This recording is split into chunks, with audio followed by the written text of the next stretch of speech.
Estamos ao vivo? Sim, estamos ao vivo. Boa tarde a todos. Começamos agora o segundo Physics Fight no terceiro Brazilian Physicists Tournament. Eu sou Henrique Ferreira, aqui estou trabalhando na transmissão.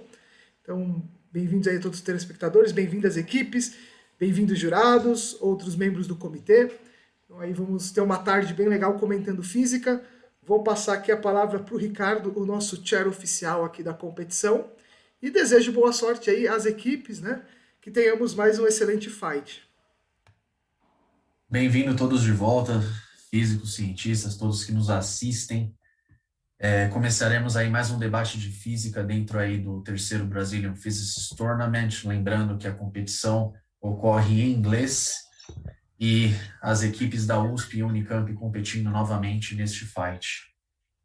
Nós já tivemos a apresentação de todos os membros aqui na edição anterior, então nós vamos agora já diretamente para o Captain's Fight. A equipe da USP é preparada?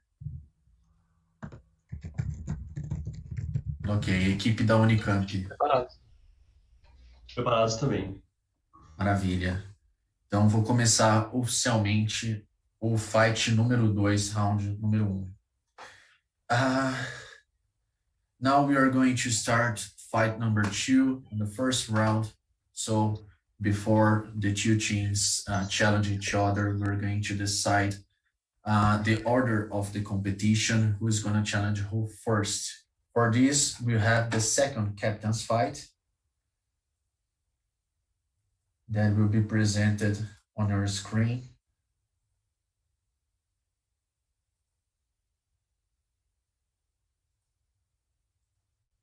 Now, so for this captain's fight, you're going to understand, I won't like you to give the answer as the scientific notation as I have explained before. It will be a natural number, so just write down the number, no necessary any decimal value, no digits after the comma, after the point. So it will be better for you to see the problem and you understand why. So for this captain's fight, it's a space catch problem. So you have to imagine that father and son are playing catch in space, so in zero gravity.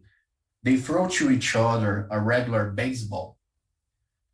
So they get the ball, they start throwing to each other. But the more they play, the further they go from each other.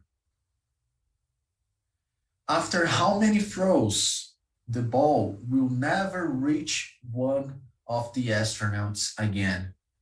Consider that both astronauts apply the same impulse all the time to the ball. So the impulse made by the father and by the son is the same in every throw. Okay, so you have 3 minutes starting now. Consider the mass of father, son, and baseball in this table.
10 seconds, prepare to show your answers.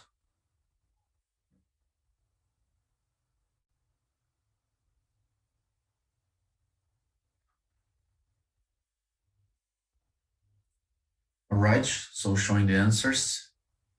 480 UNICAMP, 300 USP. Okay, 300 USP, 480 UNICAMP. So, the answer of this question, we have to consider that we can say that the problem has 4 different phases. The father throws the ball and he gains some velocity to the opposite direction. Then the son catches the ball and both gain some velocity to the same direction now. So we are trying to say that the father starts to go more and more to the left and the son starts to go more and more to the right. Their velocity vectors increase in size. So you have to make the conservation of linear momentum in all the steps as it goes as you can see on the screen. And the answer is, after 464 throws, the speed of the ball will be smaller than the speed of the person who is going to catch it. So the winner of this challenge is UNICAMP with 480 throws.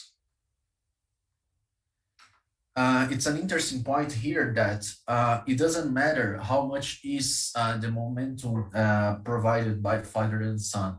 If it is the same, it is the maximum number of throws that we can see. So it's not a necessary variable. All right, so Team UNICAMP.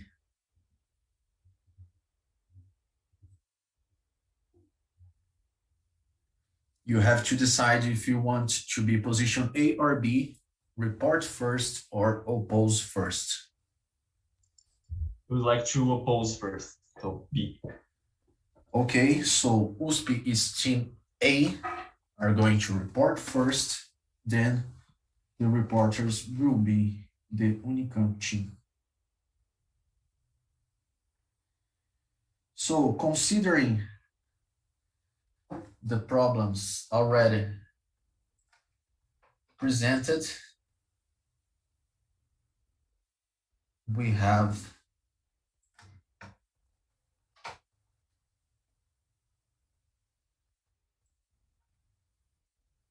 the following available problems, disconsidering distant thunder, okay?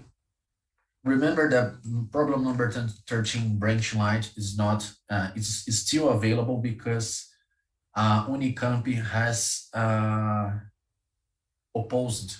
So I'm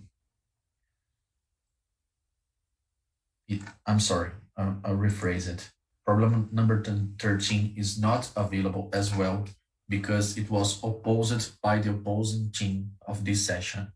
And distant thirteen is not available because it was reported by the reporter team of this session. So UNICAMP team, you have 1 minute to challenge USP team.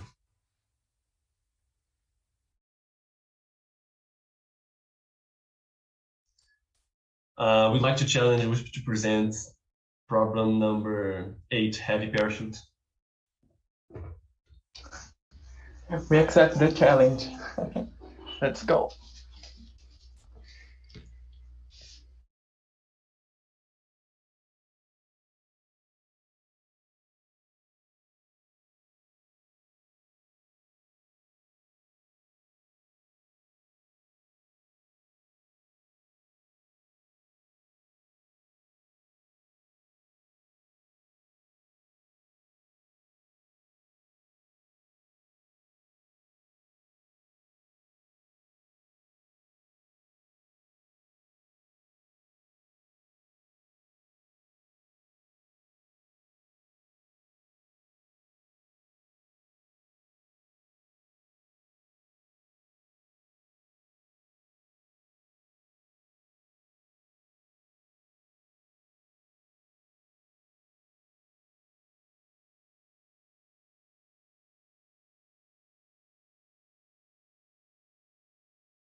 So USP team, tell us who's gonna be the reporter that I will let you present. Otávio, okay. I'm going to be the reporter.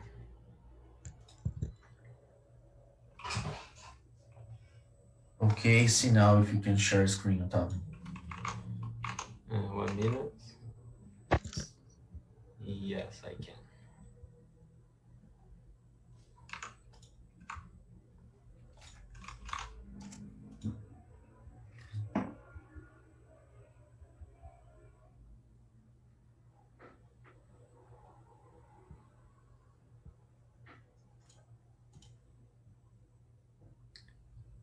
Can you guys see my presentation?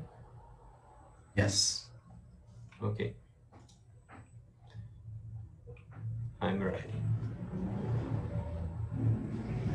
Okay, so USP team is ready. 10 minutes for presentation starting now. Good afternoon, my name is Otávio and I'm going to present you additive problem heavy parachute. The statement of the problem is it possible to build a magnetic parachute to protect a load from impact when landing on a non-magnetic surface, metallic surface? How should it be built in order to minimize the impact damage? What are the limitations of your parachute? So we are going to try to answer these 3 questions, and here is a demonstration of the phenomenon. So to model this phenomenon, we first are going to make some hypotheses and about the surface on that the load is landing. We are going to assume an ohmic material and a linear material so that these 3 equations hold. And we also are going to assume that the velocities involved on the problem are non-relativistic, and we are also going to approximate Ampere's law by this equation where the derivative of the electric field it's almost 0. So the model. The falling magnet will be modeled by a magnetic dipole that has a magnetic field given by this equation, and it is on a height of eta in relation to the surface. It's important to notice that the magnetic field falls with 1 over r cubed, and it's important because it falls very rapidly, and on way above the surface we will not see effects of electromagnetic effects. Okay, now we are going to calculate the induced currents on the surface. Okay, when it's falling and approaching the surface, we see a variation of the magnetic flux that it's crossing this surface S, and by Faraday's law, we can calculate the electric field that will be induced on the charges of the plate. Okay, now that we have electric fields on the surface, we can calculate by Ohm's law the currents that will appear, and these currents will generate a magnetic field that it's given by Biot-Savart laws. Here we are using a approximated version of Biot-Savart law, where we make the integral over a surface and multiply by the width lambda of the plate. So we are considering just a flat surface, and we are considering that it's proportional to the width. And we are going to see if this approximation holds. And this is the magnetic field resulting from the induced currents. Okay, now that we have a magnetic field, we have that it is interacting with the magnetization of the magnet that's fallen, and its interaction is given by this equation. So we can calculate the force, the magnetic force that is being applied, and using Newton's second law, we have a differential equation for the height of the magnet. And here, this equation depends on this parameter gamma that contains all the parameters of the system, like the conductivity, the magnetization, and all of this. Okay, now the experiment. We were not able to do experiment ourselves because we didn't have the material that was necessary. So we used some videos and tracked the position of the falling magnets, and we used some software to do this, and we gathered some data, and we made some plots. Here is a demonstration of the video, and here is an example of one of these plots. We have the red dotted line. This is the trajectory. It's a parabola, the trajectory of a free fall body. And now we have our model solving the differential equation. And these are the experimental data. We can see that our model fits really well the data, and at least phenomenologically, it appears to work well. Okay, now we did it for some data sets, and we can see that our models fits the data in all of them. Okay, now that we have a equation for the magnetic force, and we see that it applies at least on a phenomenological level to the reality, the experiment, we can analyze the parameters dependence of the force. We see that the force increases with the surface conductivity, and it's expected because the more conductive the surface is, the more intense the currents will be generated on it, and we have this proportional, and it's also proportional to the square of the magnetization and the width of the plate, and all of that makes sense. And the force, we can see that it decreases with the magnetic susceptibility of the surface. That is, the most susceptible to magnetization the surface is, the more intense the magnetic field that will be created in such a way that the magnetization of the material will push the magnet. So a less magnetization, a less susceptible material is better for our parachute. It's the same principle that a magnet holds on a iron material, for example. Okay, obviously our model has some limitations. For example, the magnetic dipole approximation may not be appropriate, and also we are modeling the dynamic of a point particle, and it's not the case in real life. We needed to consider a rigid body dynamic, and this is important because when the magnetic force appears, it's like trying to equilibrate a magnet on top of other magnet, and it's an unstable equilibrium. So when it's falling, the body tends to turn.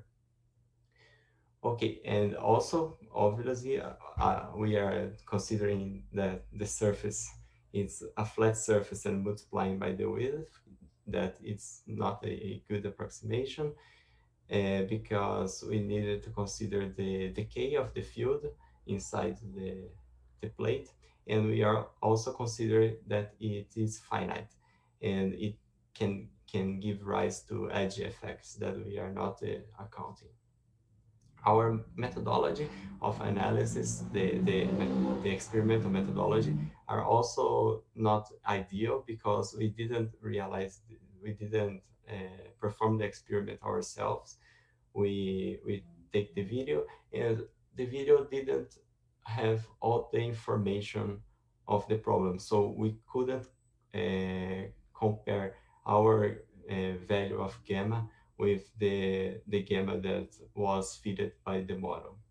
And we couldn't also vary the magnet type and the material, the surface that would be important for our model.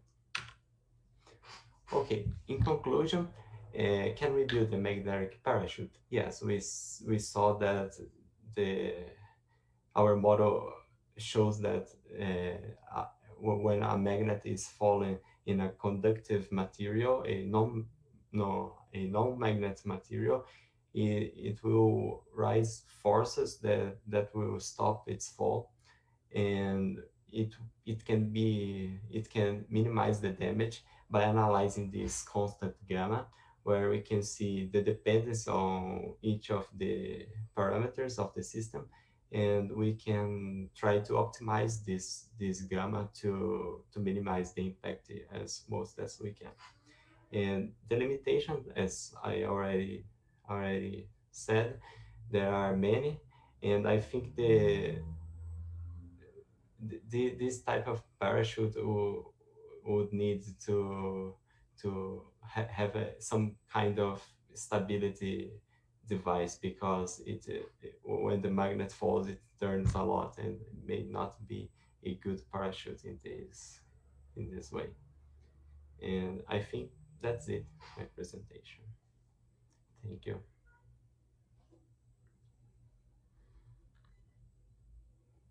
Okay, so the UNICAMP team, opponent team have 2 minutes for technical questions. Okay, did you do any experiment? Any measurement? Ourselves, no.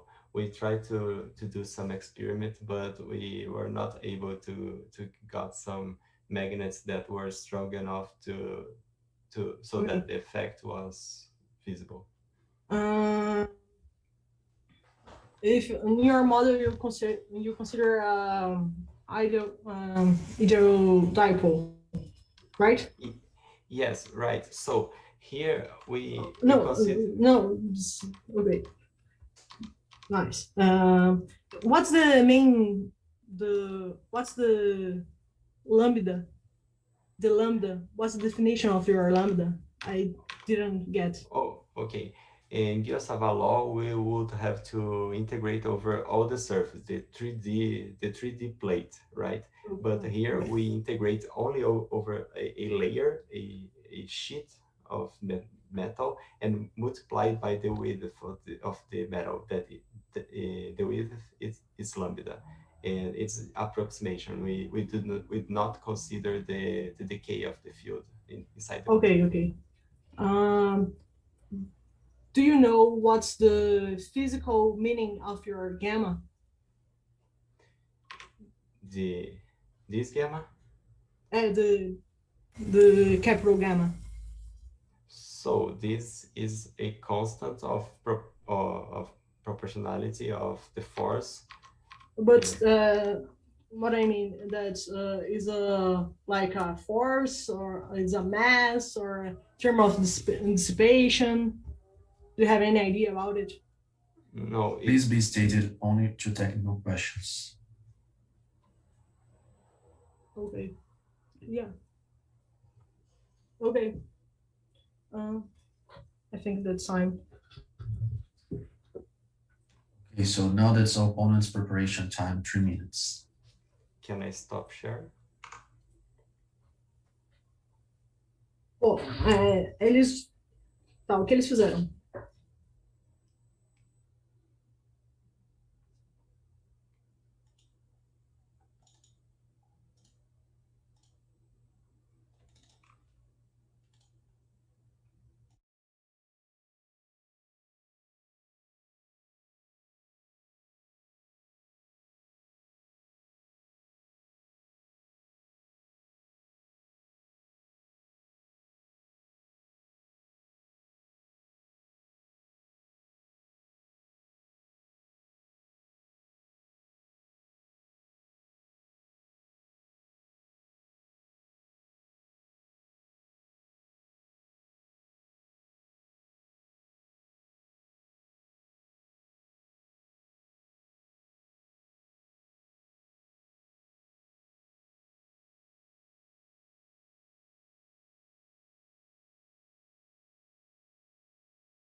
1 minute left.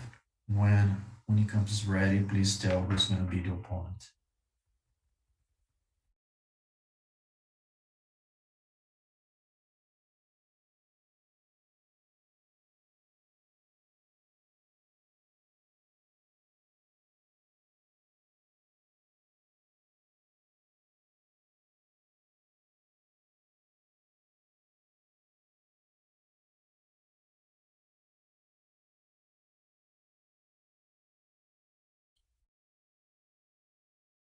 May I share screen? My screen? So you're going to be the... Yeah, I'm Maria Carolina. I'm going to be the opponent.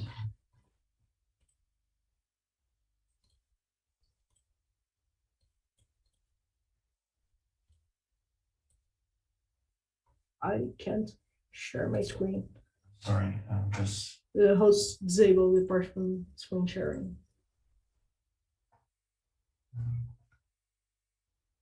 Okay, not yet. Okay, so try to share screen. Okay, thank you. Now I can.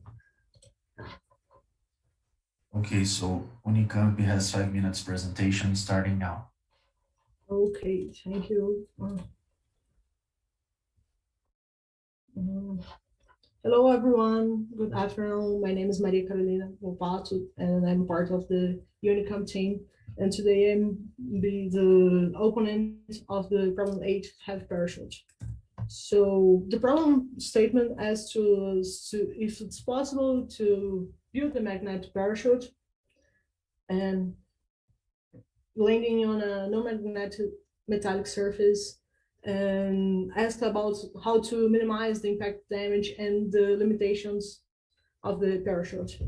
So the USP team showed to us a very good model that's considered the magnetic landing on the surface and the current generates by this movement and the changing of the magnetic field. The data they obtained fits very well to the model, but again, they didn't do the experiment, so it's difficult to have pretty sure about it if it's only for this video or it's happening for all cases. They on the description of the model, they established the limitations of the model, that they talked about the ideal dipole moment, and in the video they use a square parallelipeds magnetic.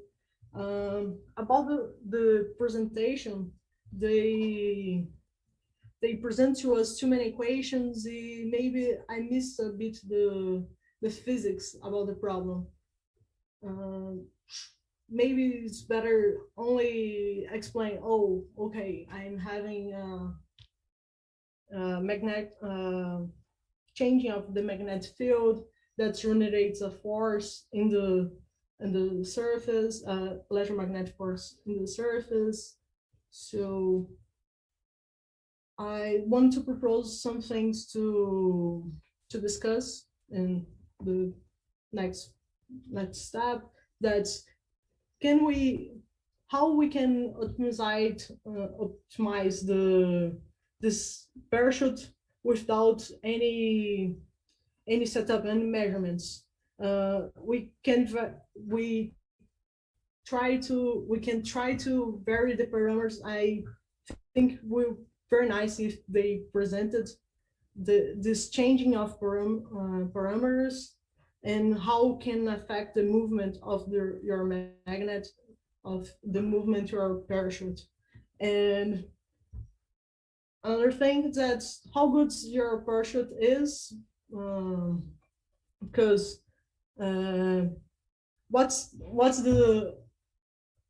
it's a good parachute. The good parachute, it's if you fall in a building, they can stop you, or a good parachute, if you fall a building, you can like have enough deceleration without killing you. And there's another thing, that's the strength applying to the proportion of the mass and the magnetic strength of your magnetic. So I think we can go on to the discussion.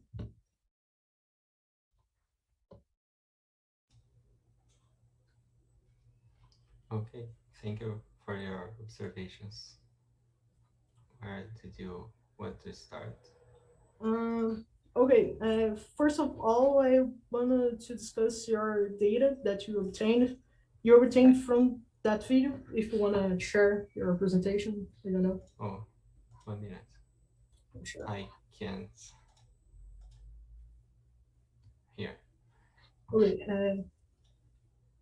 Yes, here we have it's just an example, but the video is longer. We could take more than one set of data from various Okay, when you're taking strokes.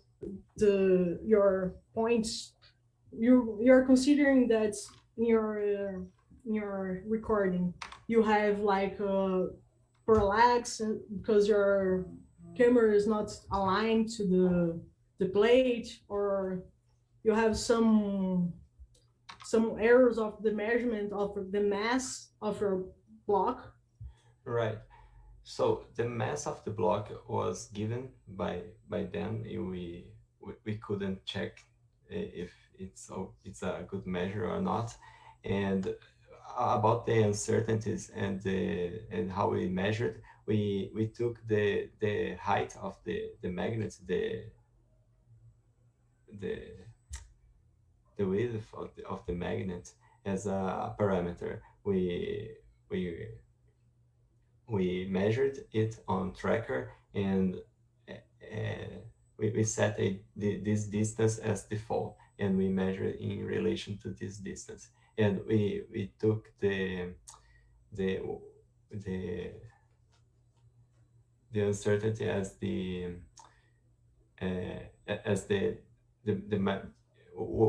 when it was blurred. We took the maximum value of the blur and the minimum value of the blur, and this was our uncertainty about the distances. Yeah, I think a good thing you can add of this error, the uncertainty of your measurements, that's the camera is not so close to the magnetic or in the plate, and you have an angle. I think it's like, if it's possible, again, you didn't do the experiment, so it's difficult to consider that only watching a video. Yeah, I agree with you. By not realizing the video, we miss too much. And one thing is that we couldn't compare our value of the gamma with the value fitted by the data. And I think it's a big drawback on our approach to the model. You try to simulate like using the conductivity of copper. You No. try to simulate something like, you know the mass, you know the conductivity, you can try to find the thickness of the material. I don't know. I think it's a good way to approach this problem, because as you can't do the experiments, maybe if you put real numbers, could achieve a better understanding of the problem. One question I have, that's, if you use like a superconductor in replacing the copper plate, what's happened? Well, What will happen? The conductivity of a superconductor is very, very high. And so this factor gamma of the force would be incredibly high. So the magnetic force could levitate an object with almost any mass, and it would be nice. Yeah, but you show an equation that consider it, because as you show us the different equation, I think maybe will be a This one? Yeah. If you consider, yeah, you consider the changing of the velocity in your gamma effect. Yeah. Okay. This one? Yeah. Okay. I want to discuss about how good your parachute is. So I saw that you put if this parachute could save your life. I didn't interpret that it would be a parachute that will be used with people because it is a very specific parachute that only works on conductive plates and non-magnetic metallic plates, and I think it will be a parachute from from from holding some loads, some kind of material that is throwing. I guess that's it too. Another question is, you are considering if you have a loop in your plate that's generating electromagnetic force, sure? Yes. And you when you integrate the force, you consider all contributions. But if I'm not sure if you consider the changing of the magnetic field, like it's not only in the z direction, the eta direction that you use, but you have like an angle and could change a bit how your model works. You consider that small consideration? You mean to calculate the electric field or the magnetic field? The magnetic field. The magnetic field is changing on the radius direction. Right. Just one. Yeah. Okay. Go ahead. Here, when we integrate this equation, this magnetic field, it has a dot product with the area. So we are considering the angles and summing over all the possible. Felipe, I think you raised the one. Do you want to? Yeah, I think we are in team discussion, right? Okay, so yeah. I just have one concern that I'm not sure was addressed so far. Is that, first of all, congratulations on the presentation, it's very nice. But I'm a little bit concerned that this problem is fundamentally about optimization, right? So it's a bit dangerous to take a video in which you have parameters that you can't be sure of, such as the conductivity of the surface, the size of the magnet, the mass of the magnet, and then you make a model, somewhat very complicated model with heavy notation, and you make predictions that fit this data set. But it's very hard. It's very easy for us to fool ourselves when you're doing experiments like this, if we don't have direct access to the parameters which are needed to have our model produce data, right? So it's nice that it fits like this, but I'm a little bit concerned that how we could make sure that we can look. That's why we asked about, can it save my life, right? Because we want a model that can predict, well, if I change the mass and if I change the magnetic moment of the magnet, then I could maybe save my life, right? So that's the kind of security that I'm not sure your model or your presentation will address, and I wonder what you think about that. How do you deal with this problem? Yeah, I agree with you. The experimental part of this presentation was a bit lacking because we couldn't vary these things that you mentioned. We couldn't try with the same magnet with different masses and all of these parameters. So we can't be sure that our model it works well with this parameter, but our model, it is still a model that, and we can try to analyze the phenomenon with this. I'm sorry, but where do you get what do you get those values from? Like, there are very specific values that it's very easy to just choose a set of. I'm not saying, of course, you did that. I'm just saying it's dangerous because you would have no certainty. I mean, where did you get all the values that are necessary to calculate this prediction? Are they informed by the source of the video? Who made the video? Where did you get it from? We didn't calculate gamma. We only fitted with the data. We didn't compare. That's the problem. Okay. So you're saying, so you take an experiment and so your model is literally just, you need gamma to make a prediction, right? So you just chose a gamma that makes your model fit. Yeah, we just fit the model here. Yeah, sure. But fit the data. Sorry. So you see how that may be concerning as to how it verifies the precision of your calculation, right? Yes. Okay. That's the idea, to simulate using real parameters. Yeah, I think that's a problem with. That's why optimization becomes hard, right? Yeah, but I think of course, an experimental survey is very important, and this is some kind of drawback in that way. But see, we're studying here the phenomenology of the problem, and the model gives an idea of how it works. We can see, for example, in these graphics, some interesting aspects. For example, that the repulsive force acts very strongly in when the magnet is close enough to the surface.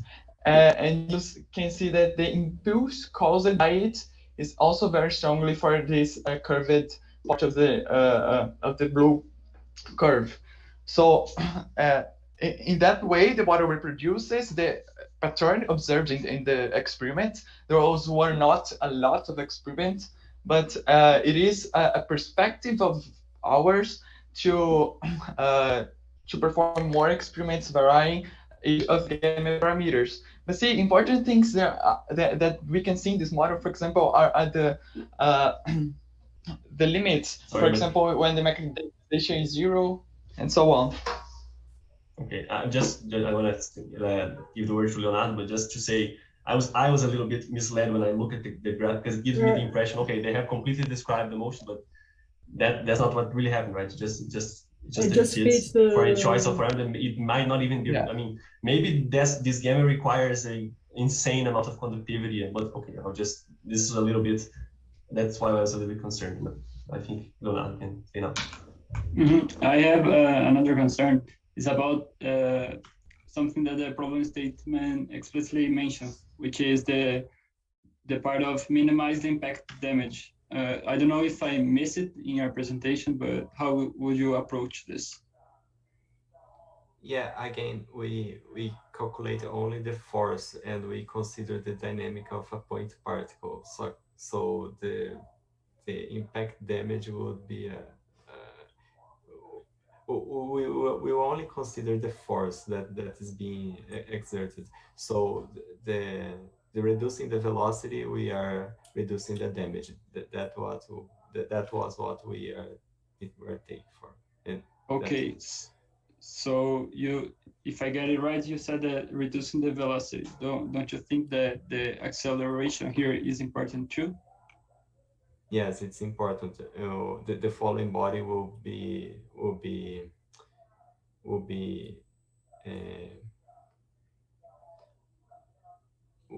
submitted to an acceleration that could damage something that is being falling.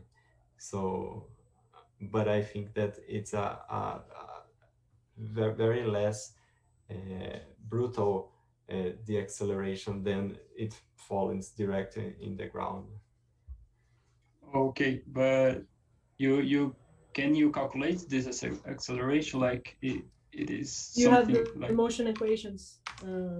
Well, the acceleration, for example, in equation of motion, if we prove A, right, Otávio, you could see that the second derivative of that graphics you saw, it will be smaller, so that the impact damage will be also smaller. So A is the radius of the magnet. So can you improve the radius in order to change that parameter? Thank you. Now the reporter's final remarks in 1 minute. Okay, so I think all those observations were really valid, and I think the most important thing in our presentation that was not done properly was the experiments that we hadn't access to magnets where we could do such experiments. And I think that our model, although we couldn't compare the way we should, I think it's a very good model that gives a notion of what is happening and what is the dependence of the system parameters on the parachute. And I think it's it. Thank you for all your observations.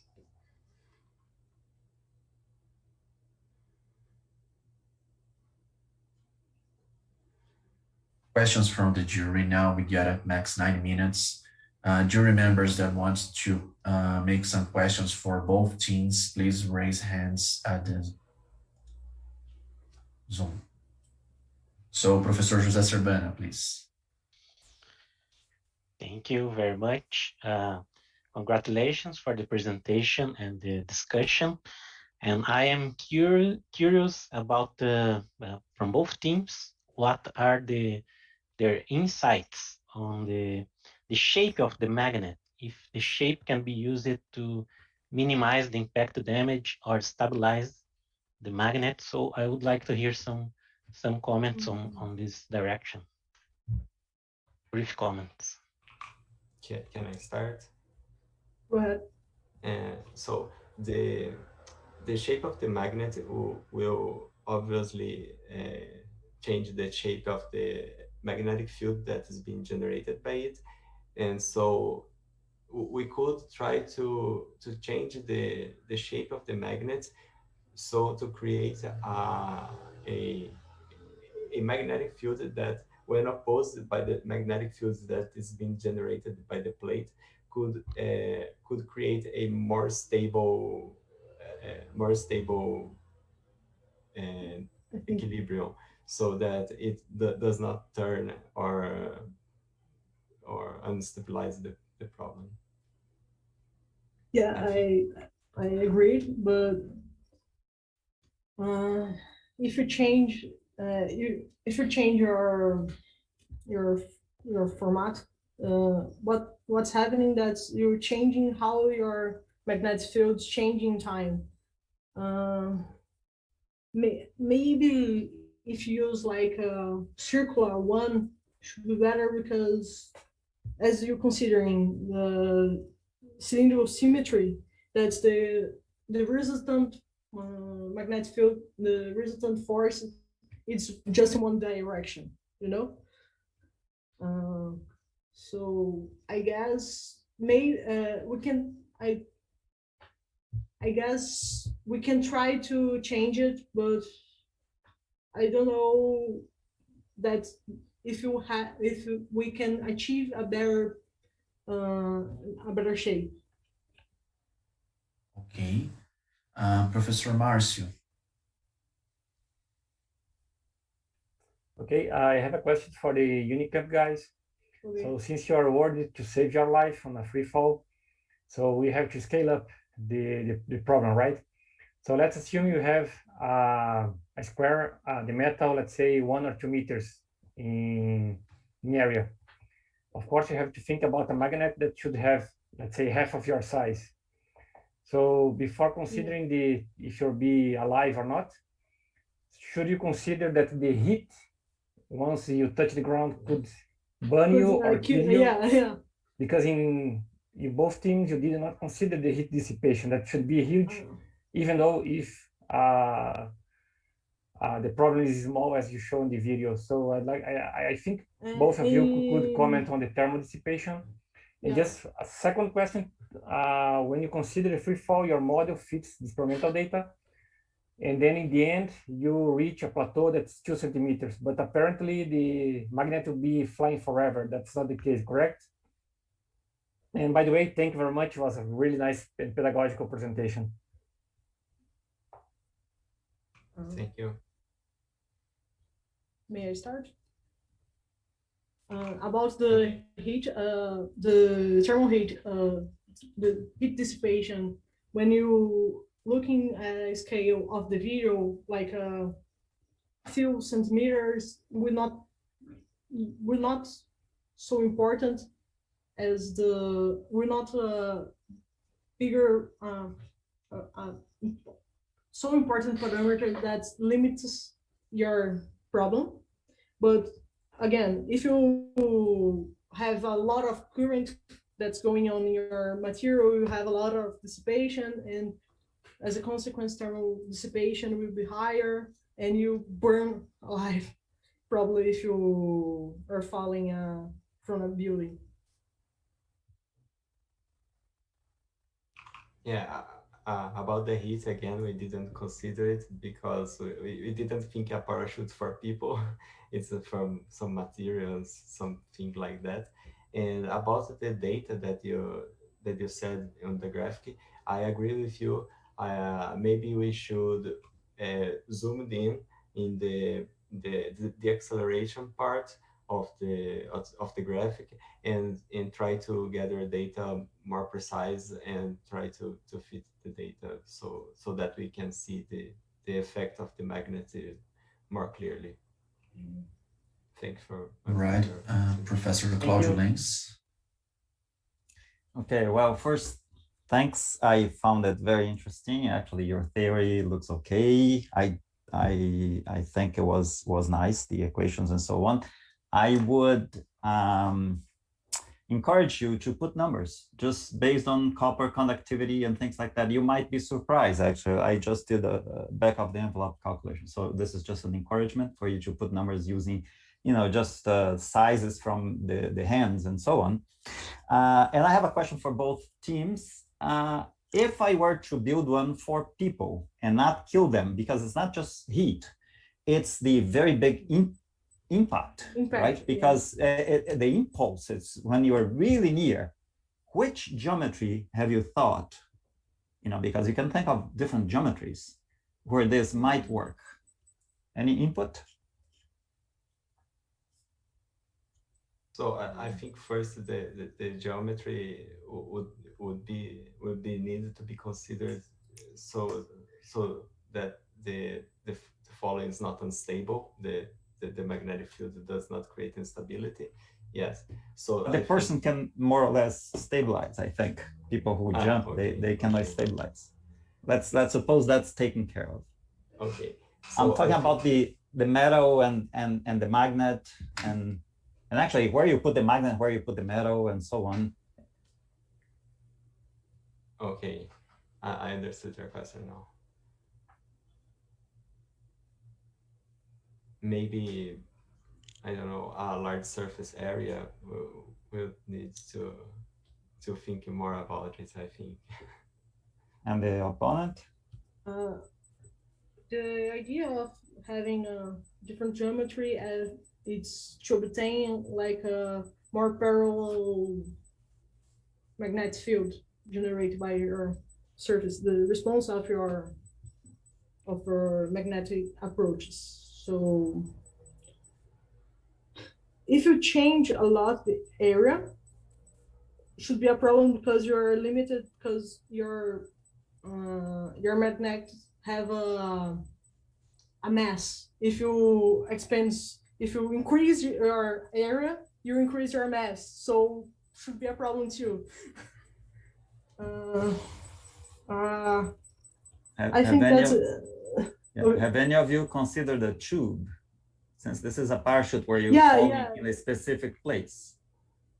If you change for a tube, you can achieve a longer terminal velocity. If you throw a copper plate, you can achieve a terminal velocity. Thanks. Okay, Professor Lúcio Neves. Hello. I had a few issues with my webcam, so I had to change it. So I got a blue screen twice. So if my question has already been answered, I'm sorry, just said it was answered and okay, I didn't hear part of your explanation, I'm sorry. But I would like to know, even for the opponent or the reporter, did you measure the force of the box or the person hitting the ground? Because when you build a parachute, you want to save the person or you want to save your merchandise, the products that you put inside the box. You don't want to crash them to the ground, everything. So your parachute should somehow be compared with a regular parachute, normal parachute. So for both of you, did you make any kind of comparison? I mean, the force when the box, the person, the animal hits the ground. I thought it would be very interesting to know whether if that was possible or not. That's my question. And congratulations for the presentation, the questions, the discussion. You are very good in what you're doing. You made a lot of efforts doing these presentations and this works.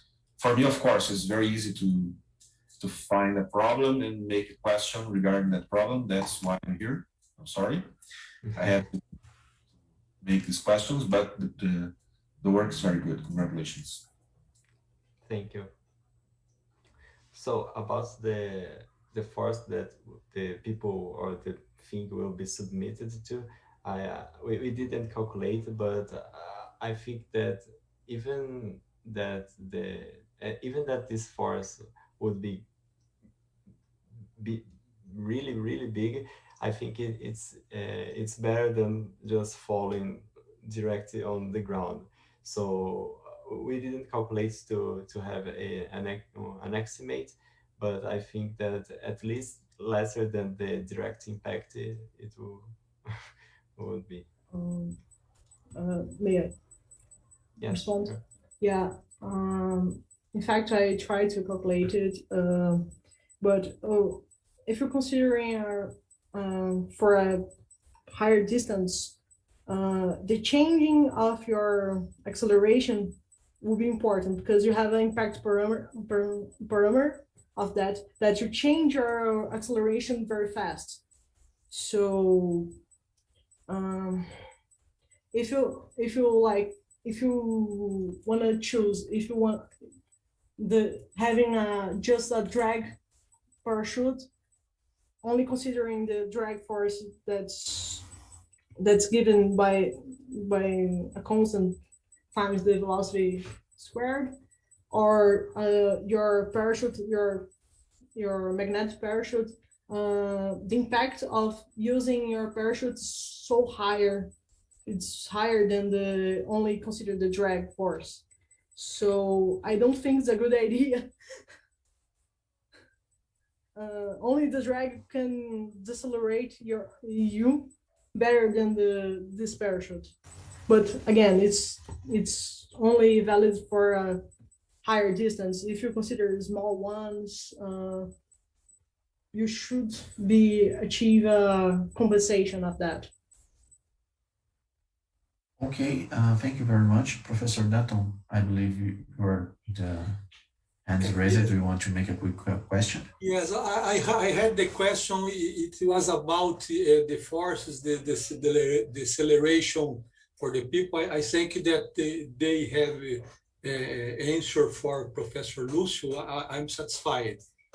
Okay, so now the jury members have 1 minute to think about their grades and fill the form to so we can calculate the final grades.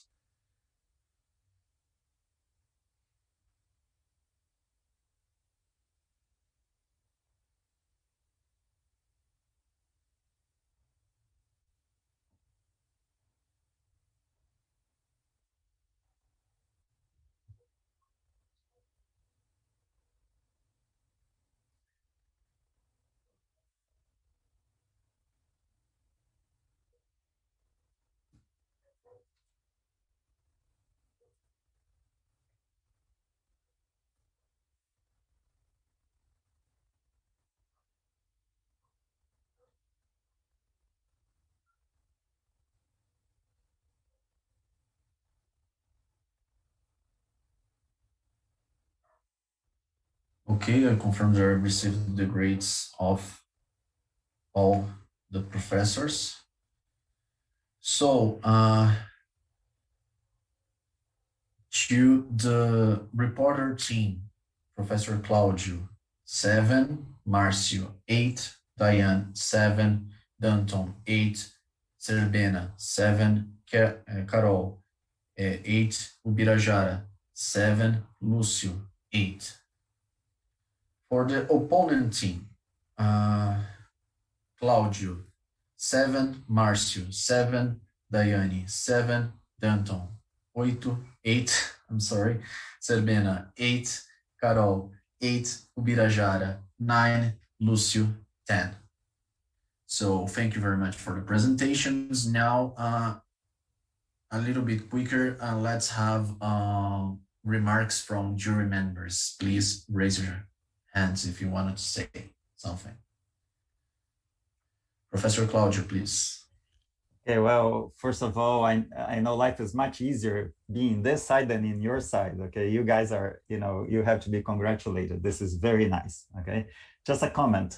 I think you made a very nice theory, and actually, I didn't agree with the opponent that it was very heavy. I thought the theory was the necessary one, and but I was disappointed that you didn't put real numbers on your gamma, and I may be wrong. I didn't. In 1 minute here, I just put some numbers and got the same order of magnitude as your fitted gamma. So it would be very nice if you just put some estimates from your gamma, right?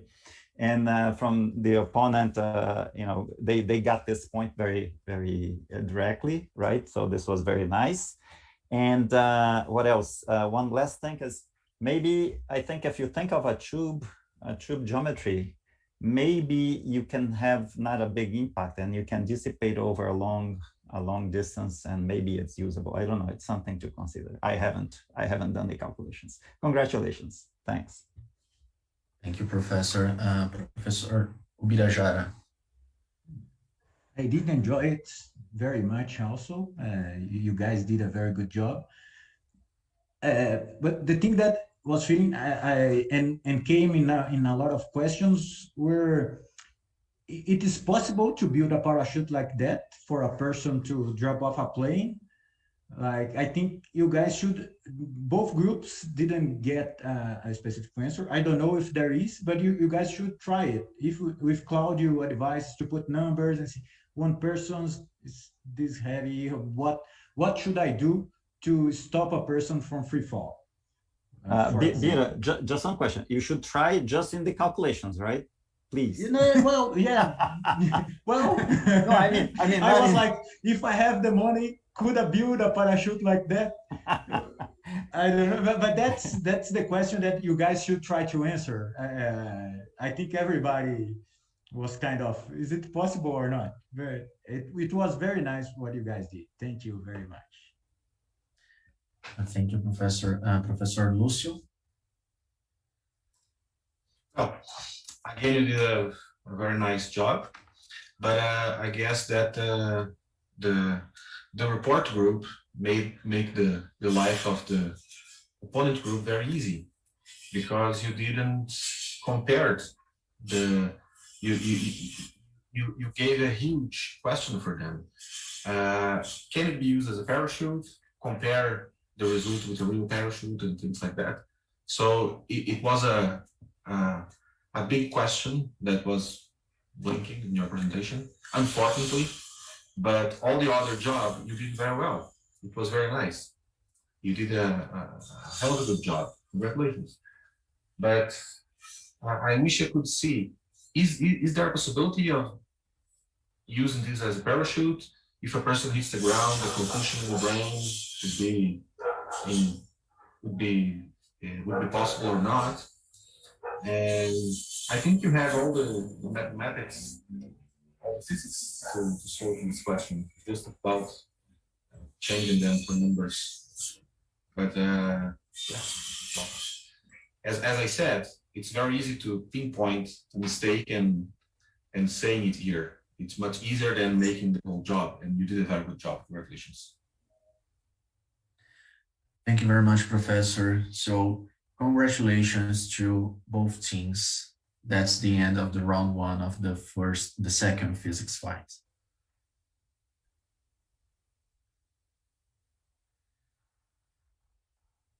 Muito obrigado a todos. Faremos uma pausa então agora de 10 minutos. Aqui no YouTube a live continuará presente. Quem quiser comentar alguma coisa, nós manteremos aberto aí para discussão. Agradecemos aí os comentários e compartilhamento do vídeo nas redes sociais. Pelo visto aqui os comentários do vídeo estão bem intensos. Mas que bom. Tivemos tretas nos comentários, tivemos tretas. Nada como esportivamente uma competição aí dentro da física, né? Só para adicionar aí, eu fiz os cálculos para uma pessoa, depois no final da competição eu posso mostrar para vocês.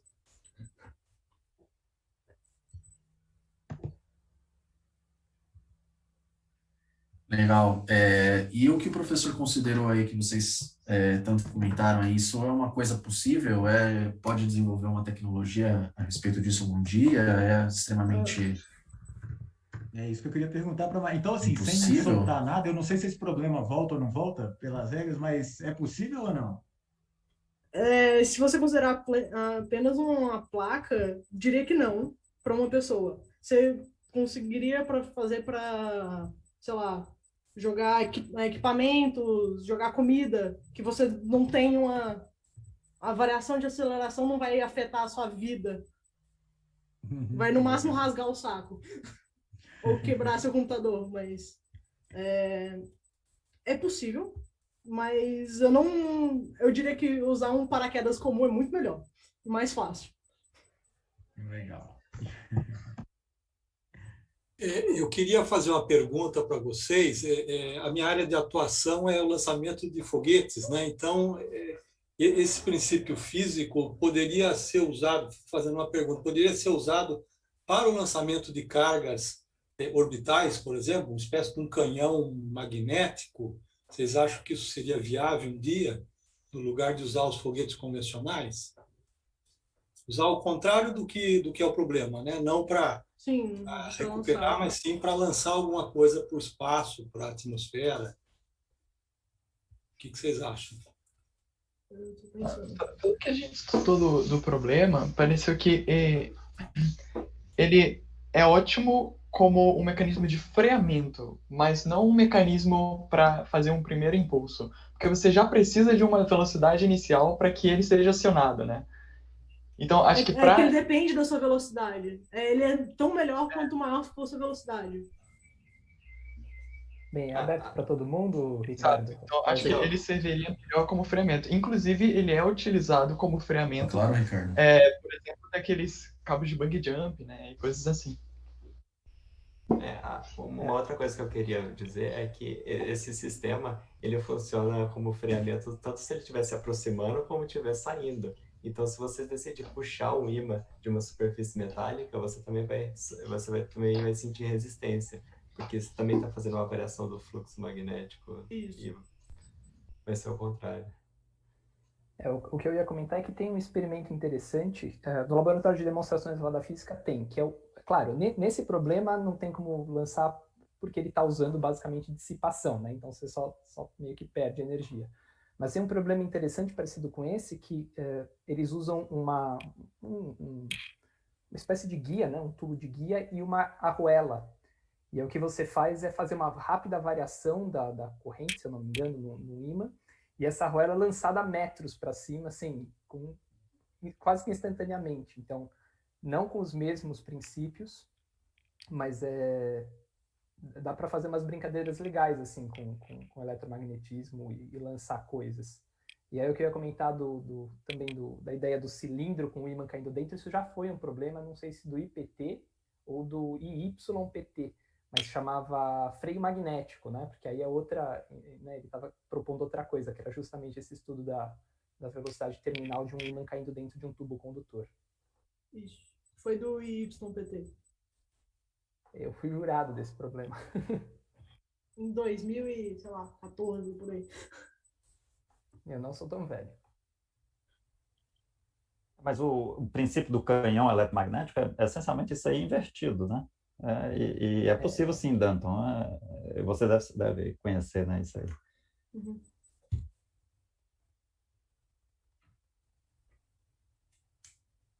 Acho que foi 2015, 2016 eu garanto que não foi, porque foi o que eu participei. De fato, faz sentido, né? Faz sentido. Usar a corrente.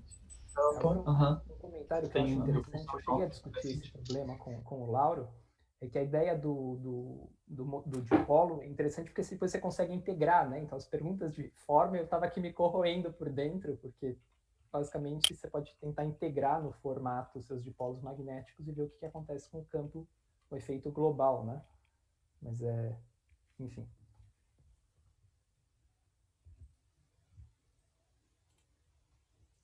Pessoal, vocês estavam discutindo aí o lançamento, né? É o que o Carlos Lenz falou, né? Já tem, inclusive, esse sistema, mas para lançar a munição, né? A Marinha dos Estados Unidos fez um canhão eletromagnético, ficaram anos aí fazendo esse railgun, né? Eu lembro de ter visto coisa assim do tipo, vamos lançar foguetes via canhão eletromagnético, mas era bem ficção científica, assim, acho que ninguém nunca testou se funciona. E eu tô aqui brincando de fazer a conta de será que se você pula, né, de um avião, cai e a placa dissipa toda a sua energia, será que te queima ou não? E eu acho que não. Mas cai num tubo, que é melhor. Cai num tubo não, longo. cai no... Claro, não, cai no tubo é melhor. O tubo, com certeza. O melhor seria não cair do avião. Seria melhor. Essa é a minha opinião. Aliás, existe um sistema de escape, né, de prédios, às vezes. Eu já fiquei num hotel que tinha isso, eu achei muito bizarro, porque eles não tinham espaço para ter uma escada de emergência. Eles tinham um lugar que é tipo um tubo desses eles usam para obra também, né, para você tirar... Tobogã? Tipo tobogã? É tipo um tobogã mas de nylon, sabe, flexível. Correto. Eu não testei, né? Senão eu ia disparar o alarme do hotel. Pode... Poxa, desce e vai escorregando, sabe? Seria a versão magnética.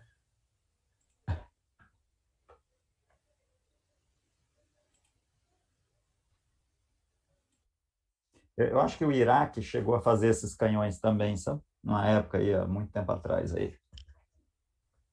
Eu tinha levantado a mão porque cuidado, que não é a mesma coisa. Você não está usando só a corrente induzida, você está usando um campo magnético agindo sobre um magneto grande, que é bem diferente do problema. O problema era toda a corrente no plano, na chapa de metal, se deve à variação do campo magnético porque o ímã está caindo. Então, é diferente do rail ou do canhão. É uma situação análoga, e o próprio freio que se usa em montanha-russa também é o mesmo princípio, mas é de uma forma completamente diferente.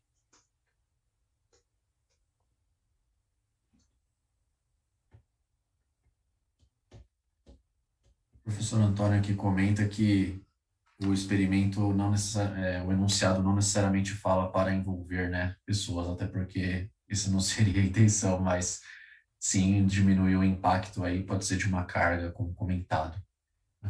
Pessoal, ótima discussão, agradeço aí pela presença de todos e o grau de engajamento que nós estamos tendo aí para divulgar cada vez mais a palavra do IPT aqui no Brasil, né? Então, esse é o terceiro Brazilian Physicist Tournament, nós já tivemos anos anteriores aí 2 vezes a competição. É uma competição recente em termos aí de competições já tradicionais, mas muito inovadora no campo da ciência. Então, as equipes, né, da Rússia e da Ucrânia começaram isso há 15 anos atrás, mais ou menos, né, e já temos, será a 13ª edição do torneio, se eu não me engano, né, Matheus?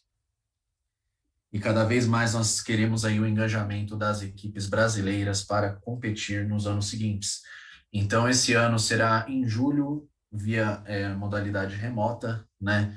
Nos anos seguintes aí, esperando que tudo fique bem, costumamos fazer a competição no final de dezembro, começo de janeiro, para decidir aí a seleção nacional para mandar alguém na competição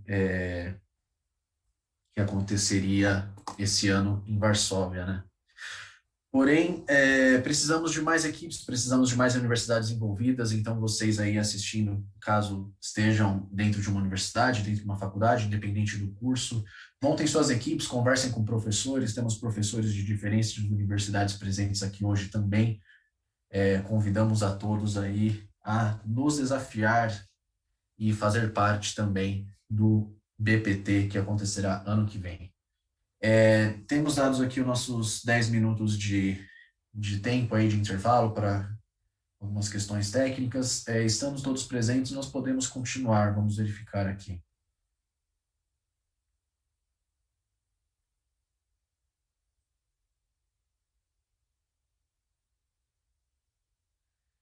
Todos os membros do júri aparentemente estão presentes. Os team captains aí, suas equipes estão presentes? Sim. Beleza, tudo certo? Tudo certo para recomeçarmos, então? Sim. Muito bem.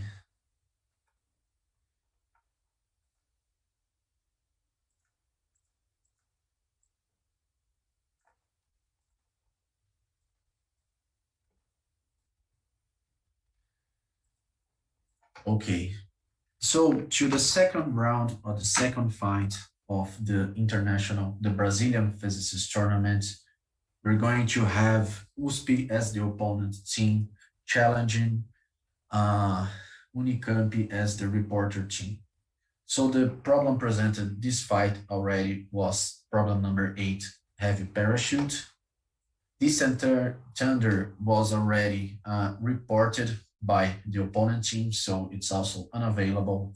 And branching light was also reported for the reported team now, so it's also unavailable. Among the 7 left problems, USP team, you have 1 minute to challenge the reporter team, starting now. Okay, first the problem number 2, pop up away.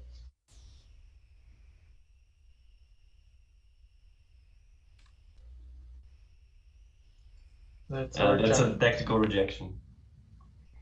Okay. Now problem number 9, solar retraction motor.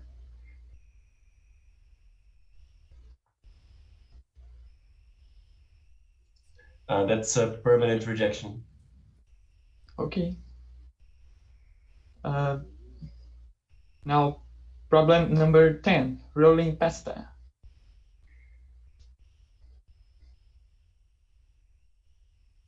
We accept it.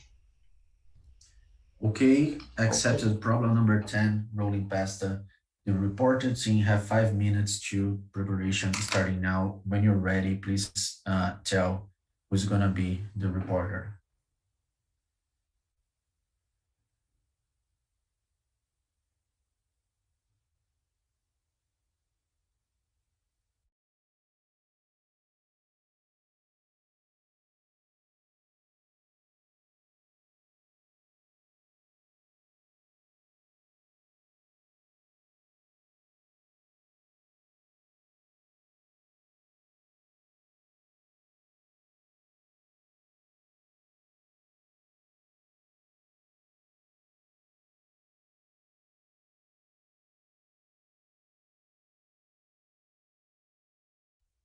I'm gonna be the reporter for the UNICAMP team,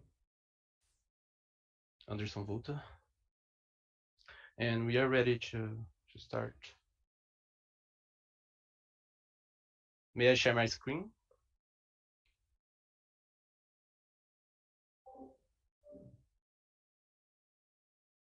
Okay, Anderson, try now to share screen. All right. Here, share. Let me know when you are seeing it.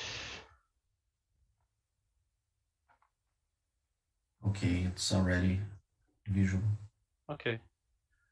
I put the laser, so I can I I just warn you when I start. Yeah, 10 minutes to the reported scene presentation starting now. Okay. Good evening, everyone. I'm Anderson Vult. I'm here with Felipe Mazzi, and we are going to present our results on problem number 10, the rolling pasta.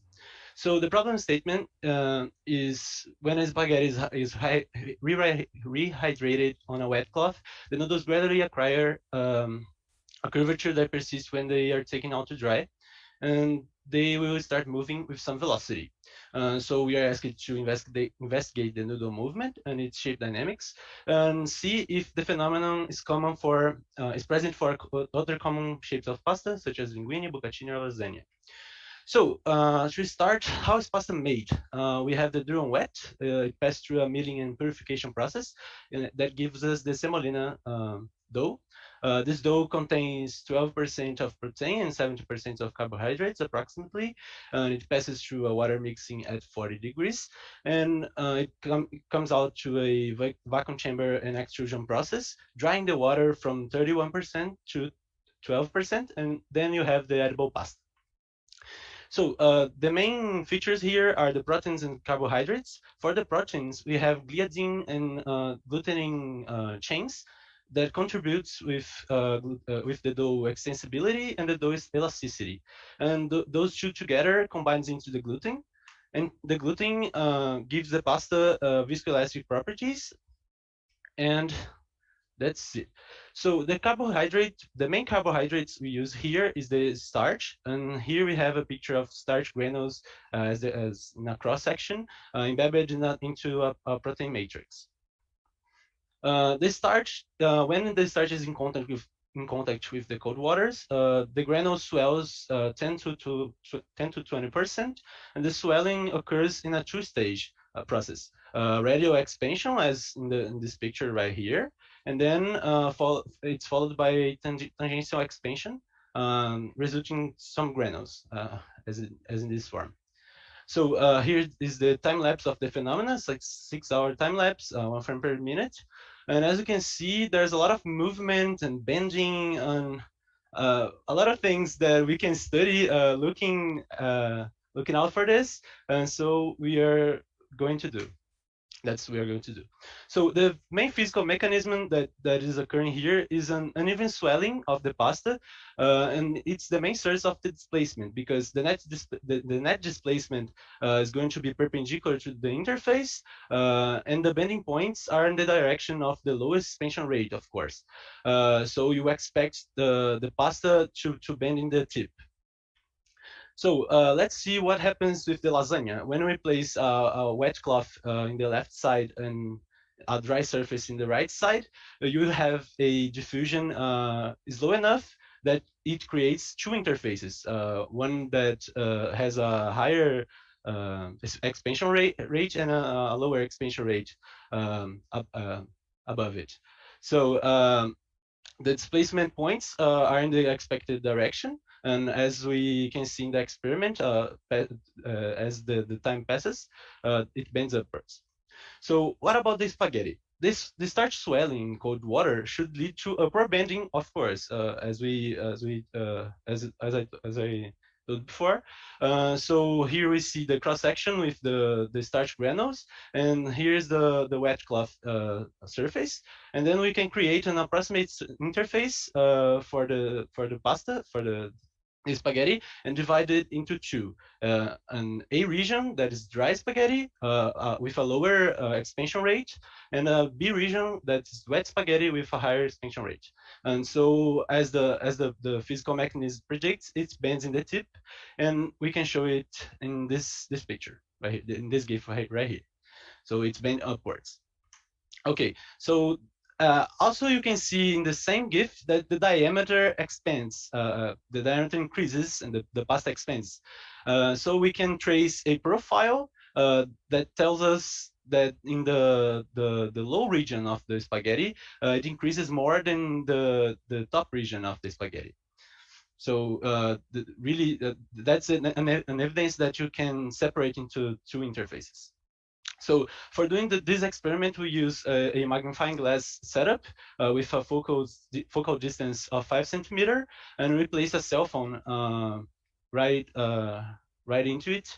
So we can take pictures and record in a screen that has 140 for 140 pixels, and we have here we took the resolution of a coin to make the translation from 0.75 millimeters to the amount of pixels.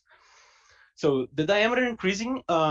Here you can see another picture of the swelled spaghetti, and you have an increase of about 20 to 25% of increase. So this pretty much complements all the evidence. So how to account for the horizontal displacement? Now we're talking about the movement of the spaghetti, of course. And so as we see that it bends, when it bends, it creates a potential energy, and then it flips. And that's basically what happens here. And the main reason why you have the displacement when you put the spaghetti on a wet cloth for a long time. And also you would have some arbitrary asymmetry of the start swelling the water, and then it may causes rolling because of the torque, and the torque caused by this forces pushing the interface upwards. So here's another time lapse. As you can see, it bends, flips, and rolls. So what have we learned? Going back to the first video where there was a lot of random movement, now we can account for some quantitative results. And as you can see, it all bends and flips and roll and bend and flip and roll all over again. So as said that, we can make a pasta displacement per length of pasta graph to see if it has some dependence of with the shape of the pasta. And of course, when you increase the length, you expect to increase the horizontal displacement. So here's another proof that the pasta strands cross over one another, really. So as you can see here, it's crossing, and the GIF on the left, you can see it's crossing. So comparing to another kinds of pasta, when you have gluten spaghetti, a common pasta, what do we call here, you have a average displacement of 3.6 centimeters. And when you compare it to a gluten-free spaghetti, which has 34% lower protein content, you have a average displacement increasing. So why is this happening? Well, you can evaluate the angle alpha. We are calling alpha the angle between the tangent line in the passing through the center of the pasta to the distance of one of the tips. So the angle alpha would be something like this. And you see that for the gluten spaghetti, you have 8.2 degrees, and for gluten-free, you have 20.6 degrees, which is a really good increase, which corroborates the fact that the gluten in the bending are the main sources of the movement. So for the bucatini, we observed that it bends and flips, and the only difference with the bucatini with the common pasta is that it has a hole through a hole through the axis of symmetry of the pasta. So we should expect that it occurs the same movement as in the spaghetti. And for the last comparison, we have fettuccine. And the fettuccine, it only tips, it only bends upwards, the tips, and flipping is much more unlikely due to the flat contact with the wet cloth. And it has some more, has more support, and we need stronger. Some stronger force to flip it down. So for the conclusions, the starch granules in pasta cause it to swell when exposed to cold soaking. This uneven swelling causes the pasta to bend, and the horizontal displacement is most due to the bend and flip and not the rolling, because we can't account for the rolling because it's so arbitrary.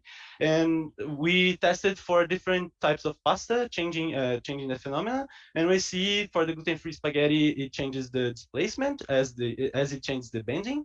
For the bucatini, it happens the same way, and the fettuccine only bends upwards. And of course, the lasagna, it bends upwards as well. So that's it. Thank you. Thank you. So now time to the opponent's technical questions. You have 2 minutes. Hi, could you go back to the slide where you present the components? Yes. What do you mean components? It was right in the beginning. I don't remember. The proteins and the carbohydrates. Yeah. Right. Okay, one before, please. Before? Here. Yeah. Okay, could you go to slide number 18, please? Of course. Okay, and now could you go to the slide? I forgot the number, but when you trace the expansion. It's here. Yeah.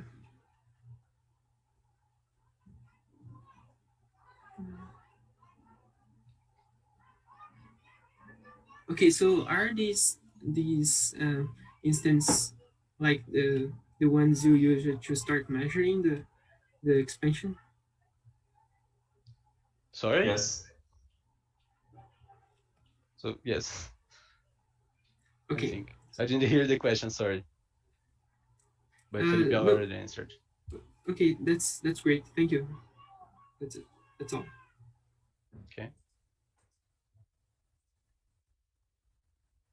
All right, so opponent's preparation time, 3 minutes.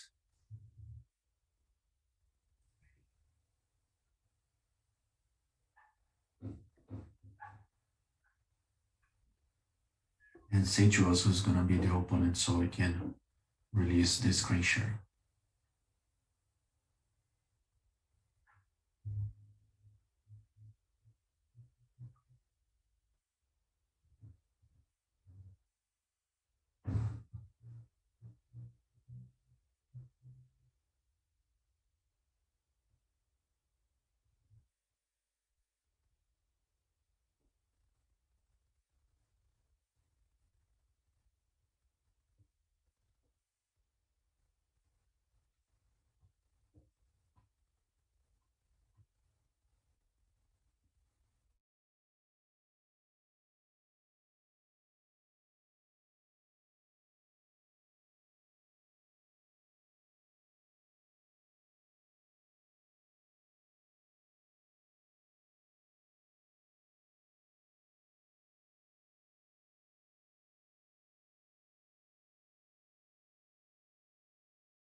Hi, I will oppose the experiment. Could you give me the host?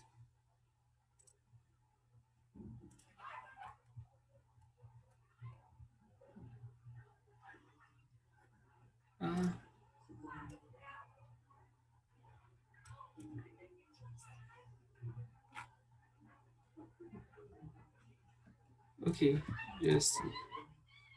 just 1 second. Can I share screen? Ready?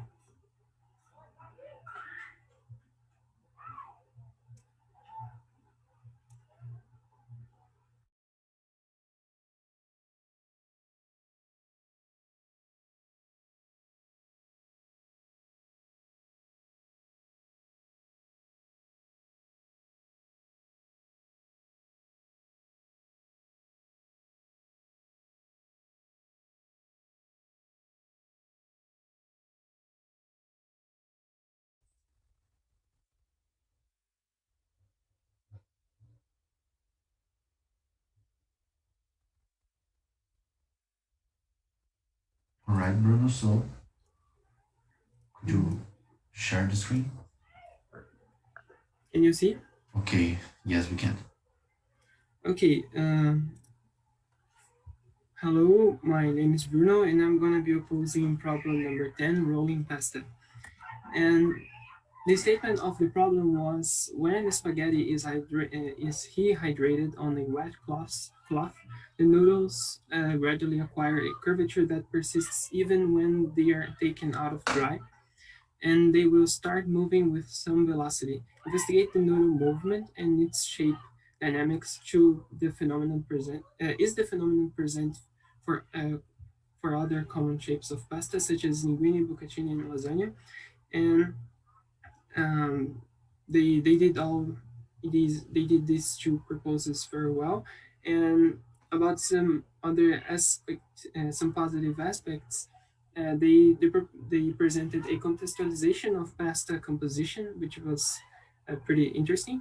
And there were many high quality experimental surveying to analyze those parameters. This is another something that we consider as positive.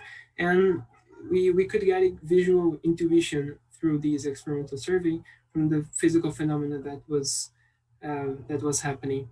And there are just some questions that arose through the presentation, that is about how do you measure these expansion rate? Like, do you is it just through experiments, or you can predict these values and using the effect of the difference in the composition of the dough? And where does this expansion rate comes from? Can you use is there any current study that you can relate the composition and the expansion rate to use like a theoretical framework to study your experiments?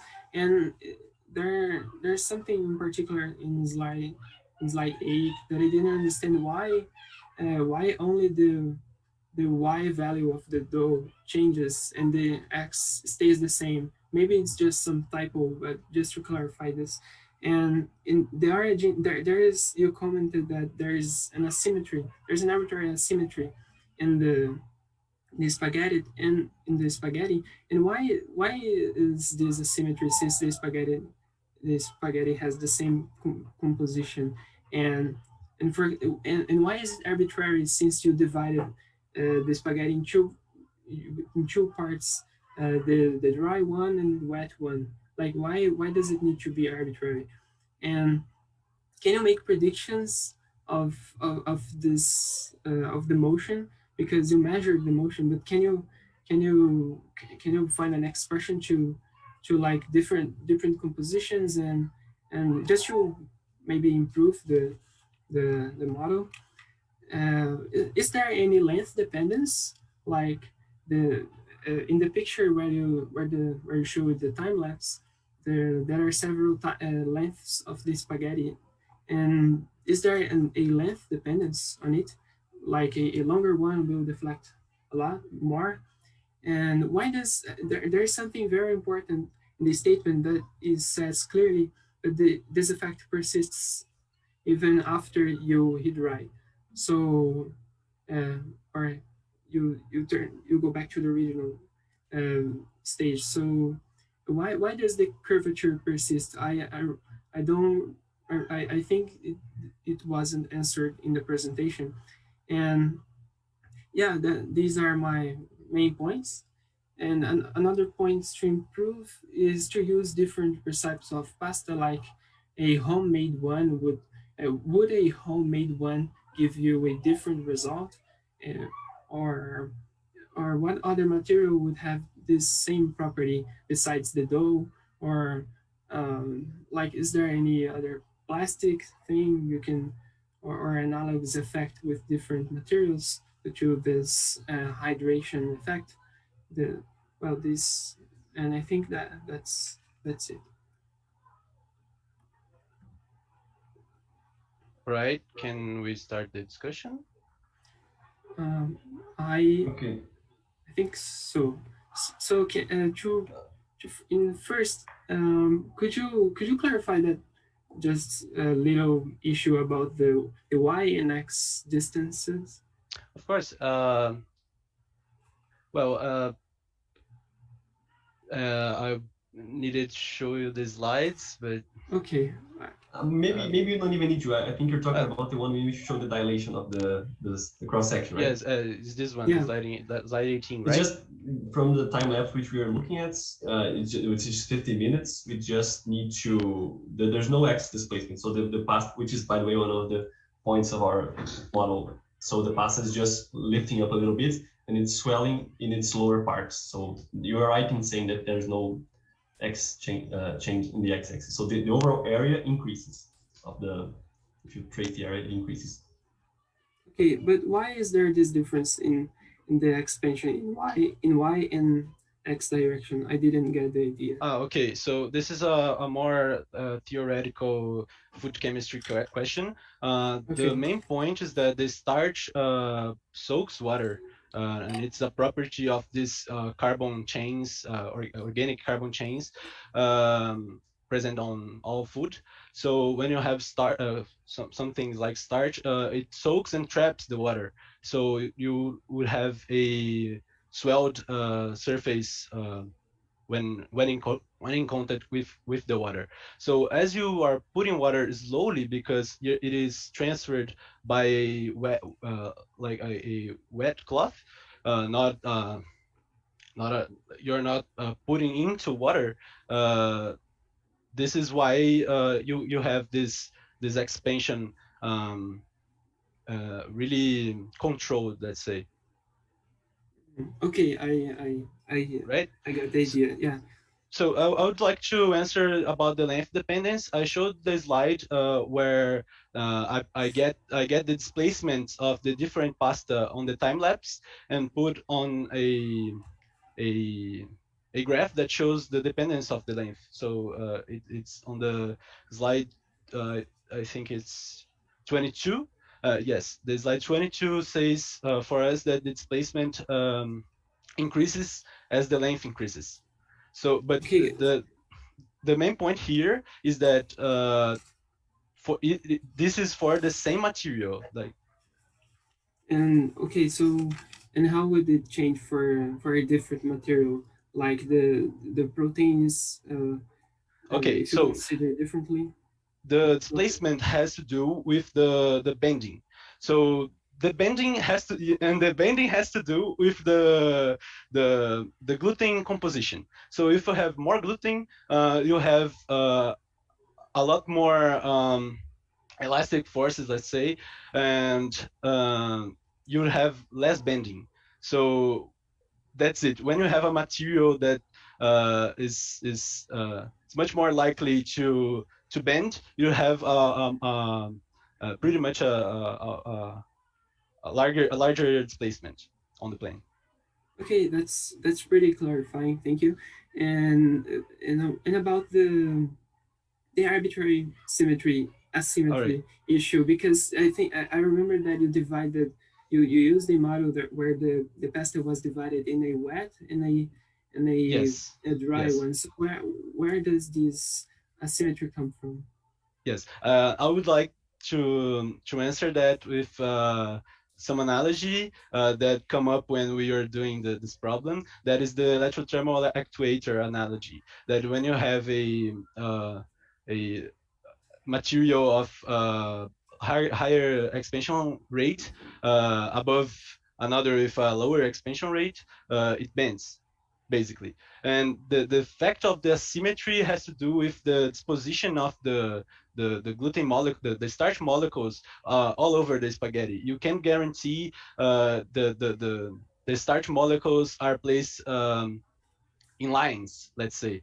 It's about how these carbon chains are arranged through the spaghetti.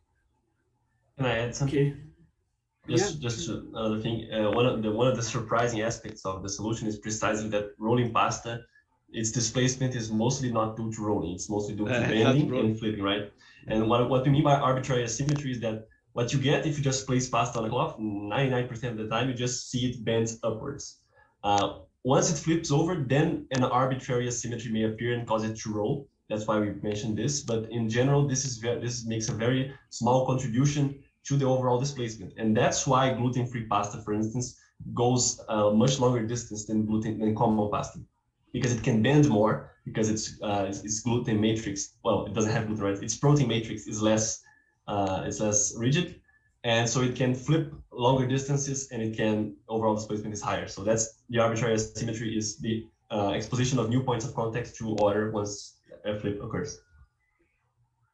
Wow, that's really interesting. And another, like, just to maximize, just to see the extreme effects of this phenomenon, have you tried to do something like with a very thick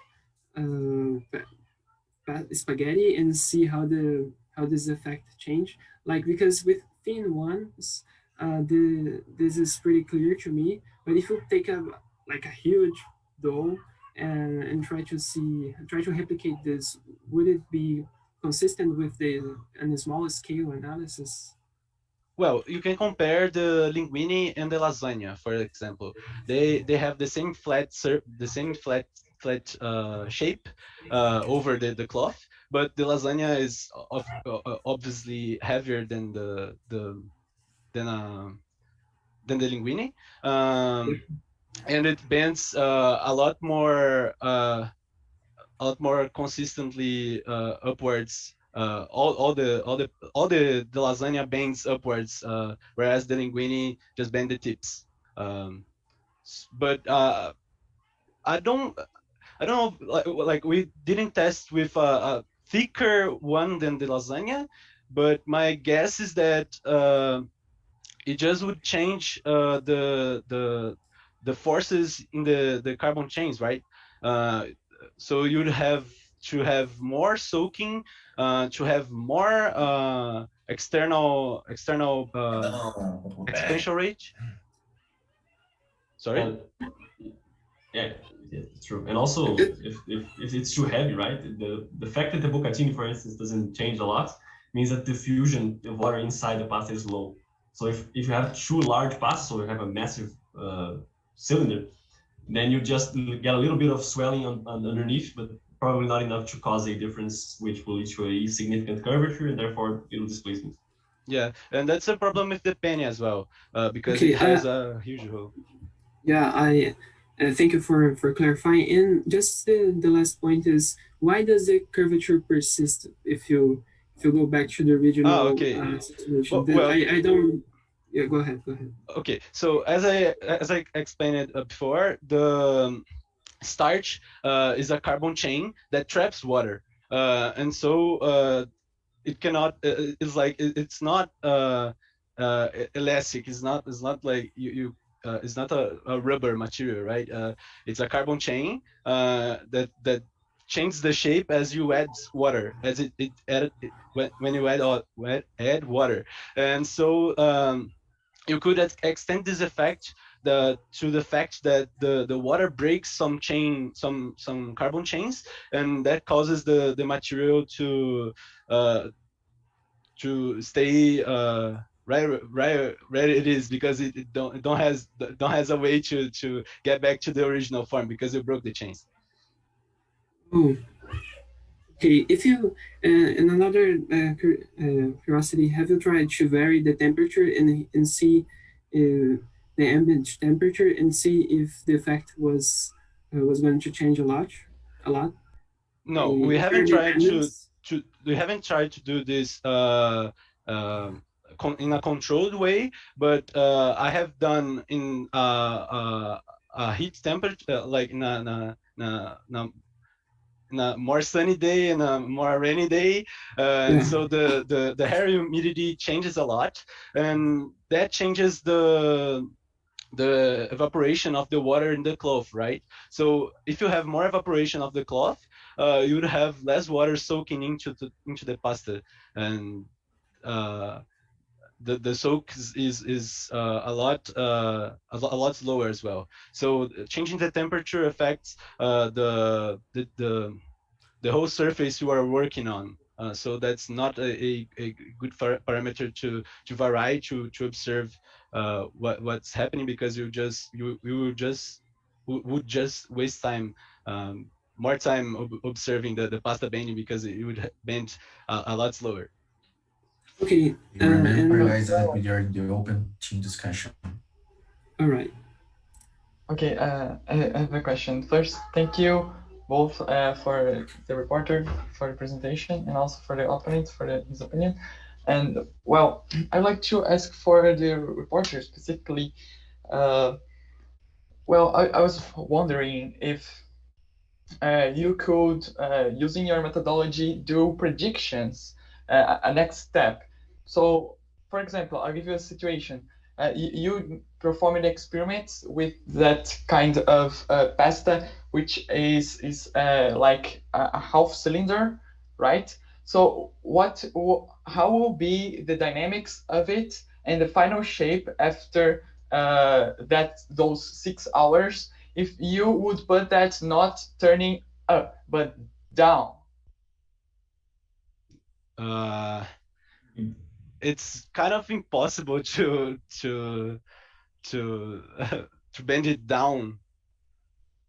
Like, yeah, just I don't know if you could clarify more what you're saying bends downwards. What? No, I think I got your question. Maybe I can try. Down, but I want your prediction for this case. All right. Maybe I can try to answer the question. The thing is, it doesn't matter, the shape in this case wouldn't matter too much, because if the prediction we can make is find your surface, which divides the part of the pasta that is exposed to moisture and the one that isn't, and you will always see displacement perpendicular to the direction of this interface, and it pointing in the direction of the lowest expansion. So in the case you mentioned, even if you put a half cylinder, I think I got it, with the flat part on the cloth, you also see bending upwards. So it has to be it has to be such, because if you have two attached rods for anything like that, and they have different lengths, you will have a radius of curvature, right? That's the definition of a curvature. You have different radii, different angles. So yeah, there's no difficulty in making predictions in this sense. Now that I got it, I have something to add. The prediction is that it would bend upwards, but as the surface of the interface that soaks water is lower than the surface that keeps dry, I don't know how long it has to be to start bending upwards, but the prediction is that it always bend upwards, regardless the shape. Okay, I don't know if anyone has any other question, but another interesting case will be the helicoidal pattern of Penny, for example. Right. What will happen with Penny? Well, in this case, it's still complicated, but since it has a plane symmetry, more or less plane symmetry, you could say it also creates interfaces, and you would see less bending because of the helicoidal the helicoidal structures outside of it. So I think that's not a case we treated on, so I cannot assure, but I think it would bend upwards, but a lot less, and the length of it is too small. It compares to a spaghetti cut in an eighth of spaghetti. Thank you very much. Now, 1 minute to reporters' final remarks. So the final remarks are that we built a very good discussion with with some new predictions and new things that we could try, and I think we clarified a lot of the presentation, and we are looking forward to continue studying this kind of movement, because the dynamics and the shapes, it's all so visual that's exciting to study. So we are looking forward to it. Thank you.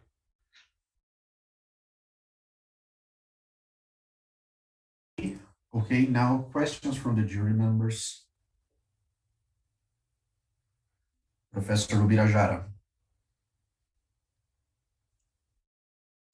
Okay, thank you very much. I really enjoyed the experiments and the discussion was pretty cool. I want to make a system to measure humidity at my place. And the question is for both groups. Can I do it using the pasta that I have here? Yes. How would I do it? How did I process? How do I would go with?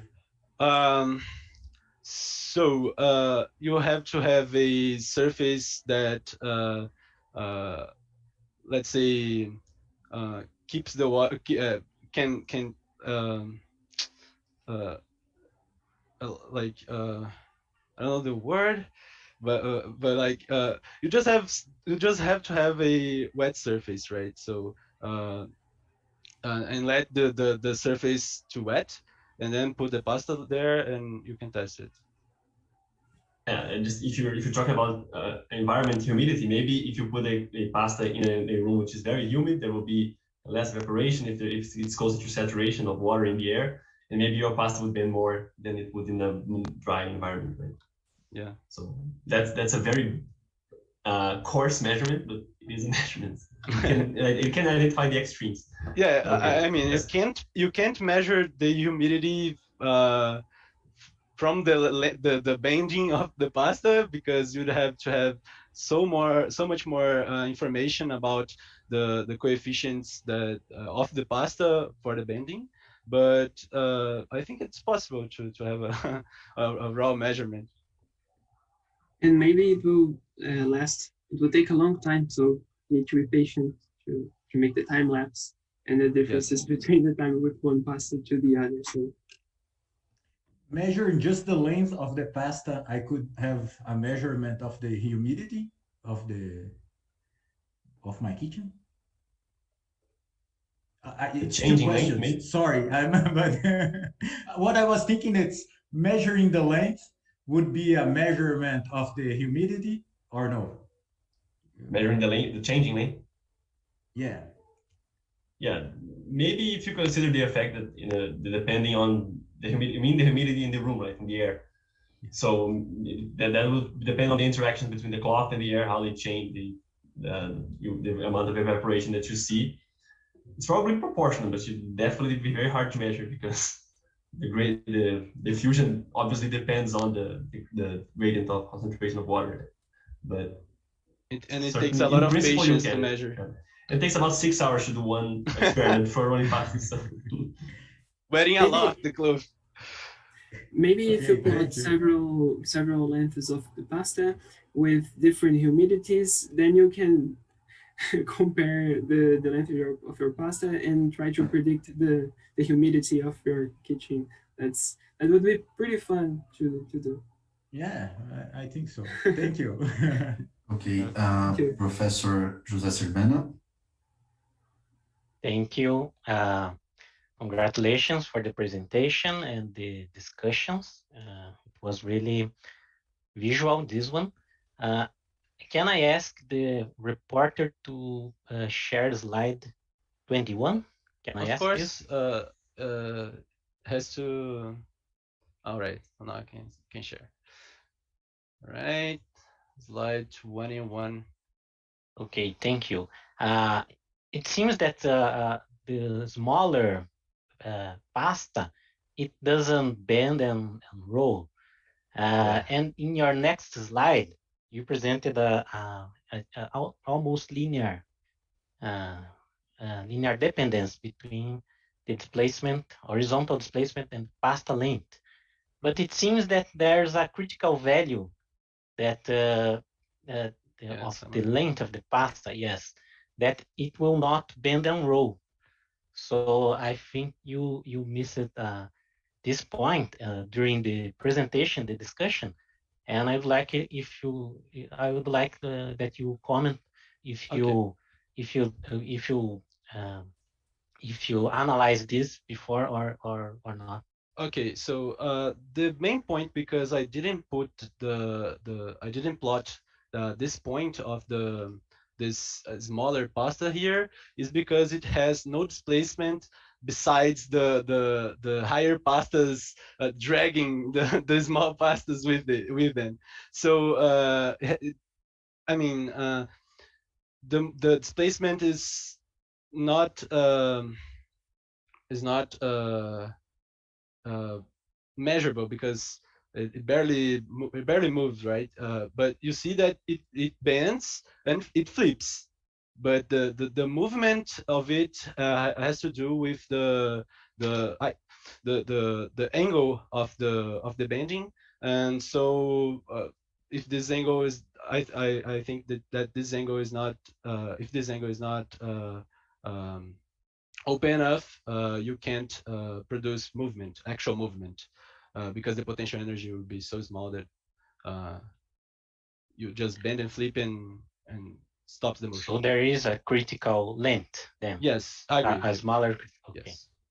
And it doesn't matter the time that it stays in contact with the cloth, that it will not bend, right? Right. No, it bends. It bends and flips. It bends and okay. Bends and flips, but it does not do the rolling, because the rolling has to do with the potential energy. Maybe it takes longer than it takes for the water to evaporate from the cloth. Yeah. Okay, thank you, Professor Claudio. Hello, thank you very much. This is beautiful, actually. I have one very quick technical question for the presentation, which is, are all the movies shown made by you? Yes. By your team? Okay. Yes. So they're none of the movies are imported. Okay, very nice. No. Very nice setup for measuring. I was quite impressed. Very, very nice. I just didn't like the dime, or the dollar, or the 5. I don't know which coin was that, but I understand it's a part of an international. It's a $0.25, I think. Yeah. Okay. So my question for both teams, starting with the opponent, is the following.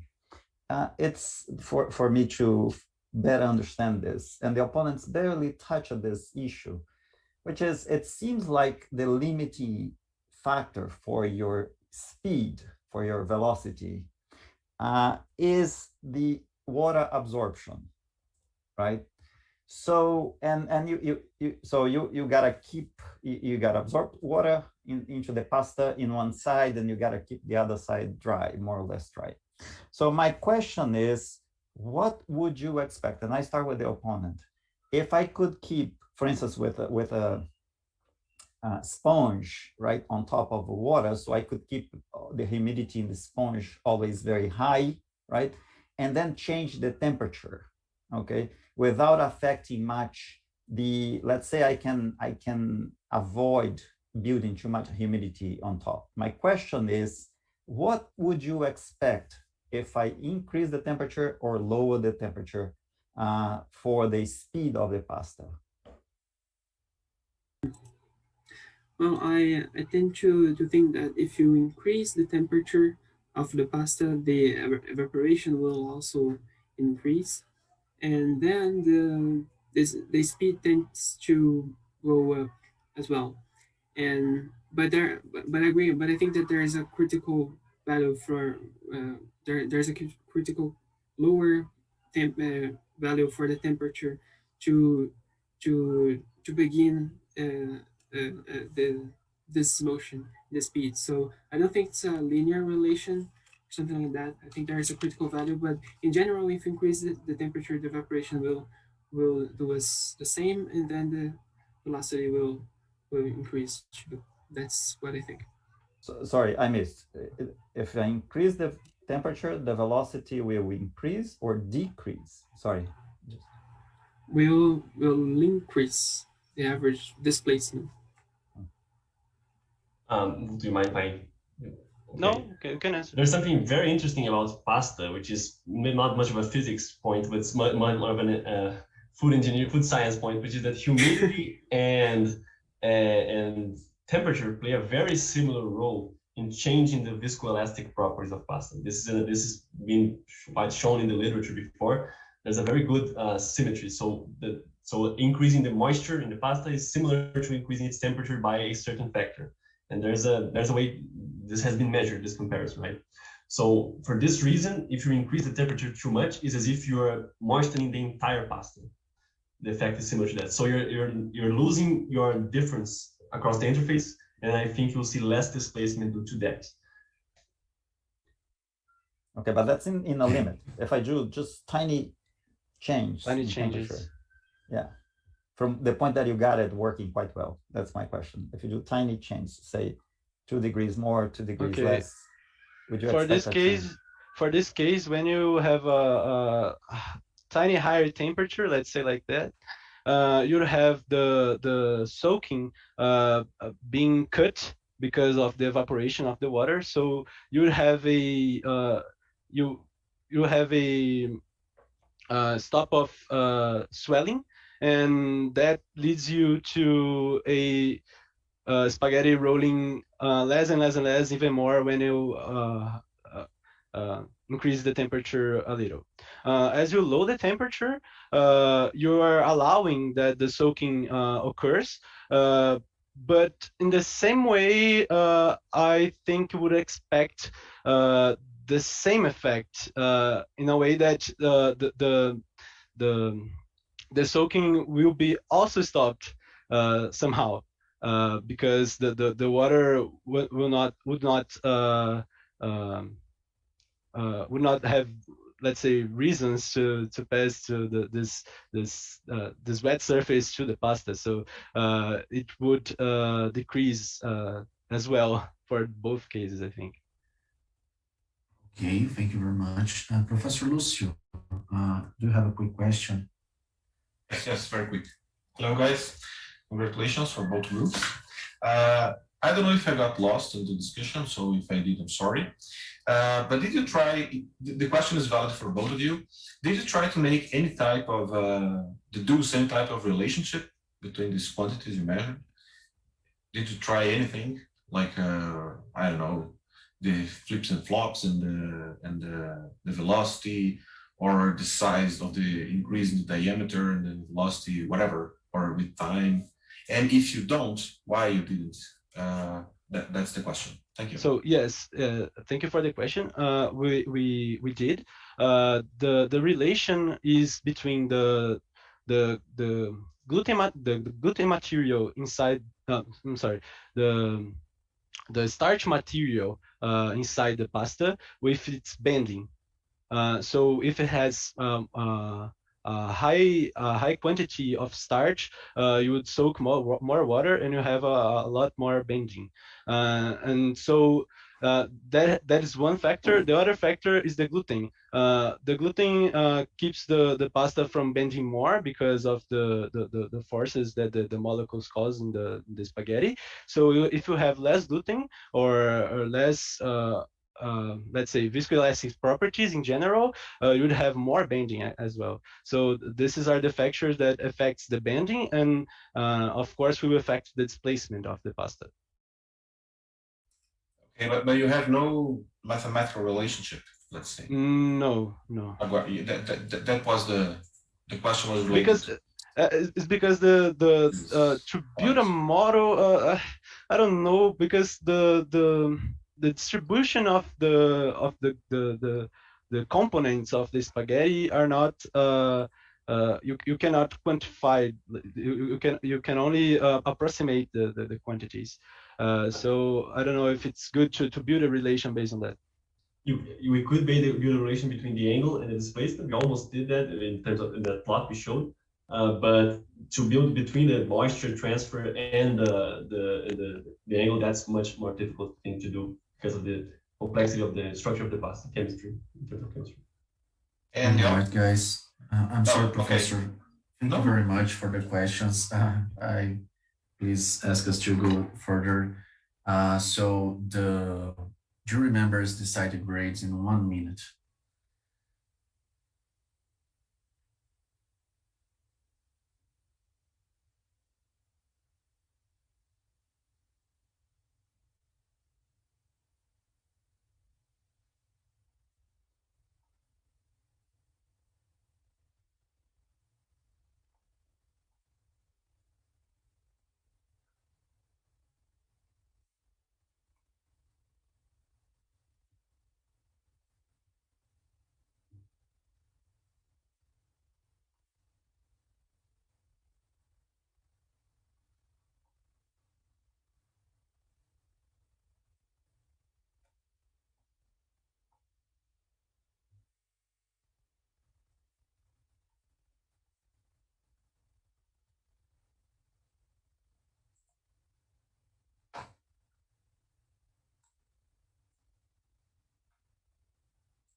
Okay. All grades received. So we're gonna now show the grades first.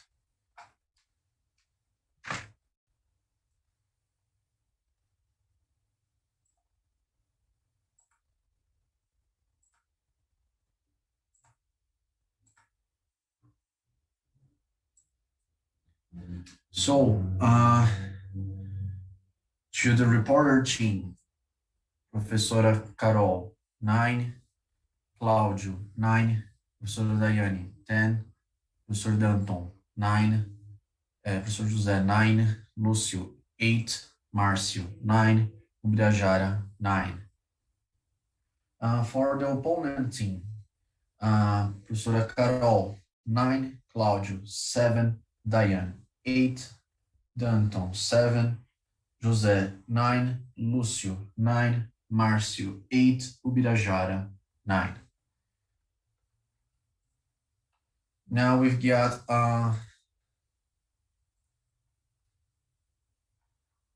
some minutes for remarks from jury members.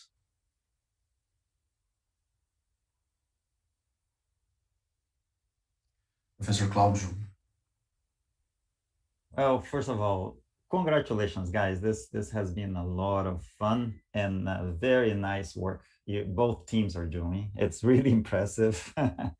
And for this particular case, I think, Anderson, I was not satisfied with the answer for the temperature. And the reason being that you're probably not in an extreme, because in your analysis, you would go lower speed in either case. And for that, you would have to be in a specific point, in an extreme, right?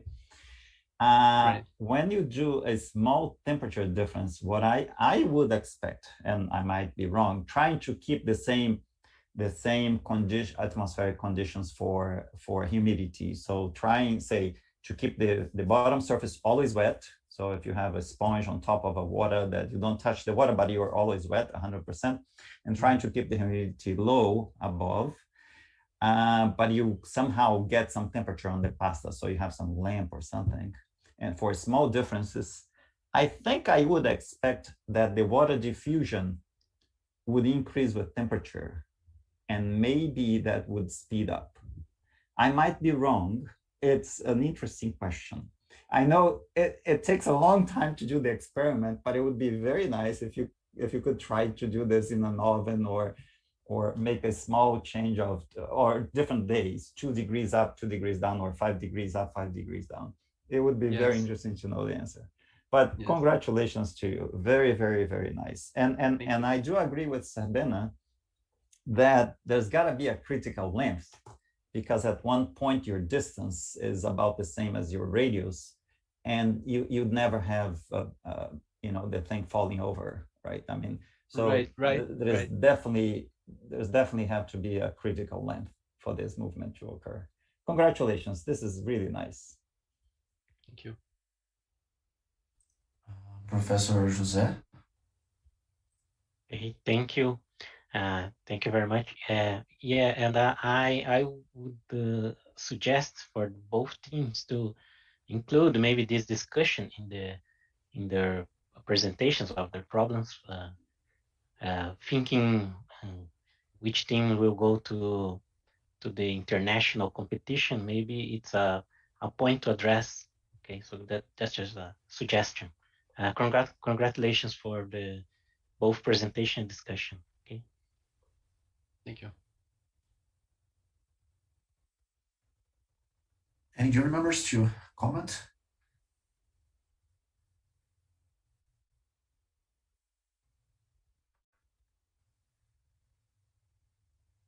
All right, so thank you very much for both reporter and opponent team. This is the end of the second round of the second physics fight on the third Brazilian Physicists Tournament. Can I make a comment about a previous question about humidity? It's just okay, from jury to jury. So people do use hair as measure humidity. I think hair doesn't absorb water and stay with the water. So you can, it contracts and it expands, and you can use that to measure humidity. And supposedly it's quite reliable. So I don't know if it would work with the pasta, because I don't know if the pasta would release the water afterwards as they are explaining. Okay. All right, that's all, just a comment. Right, so thank you very much, everyone. This is the end of the fight. Muito obrigado pela presença de todos. Finalizado mais um fight. Agora eu vou apresentar aí a média final das notas.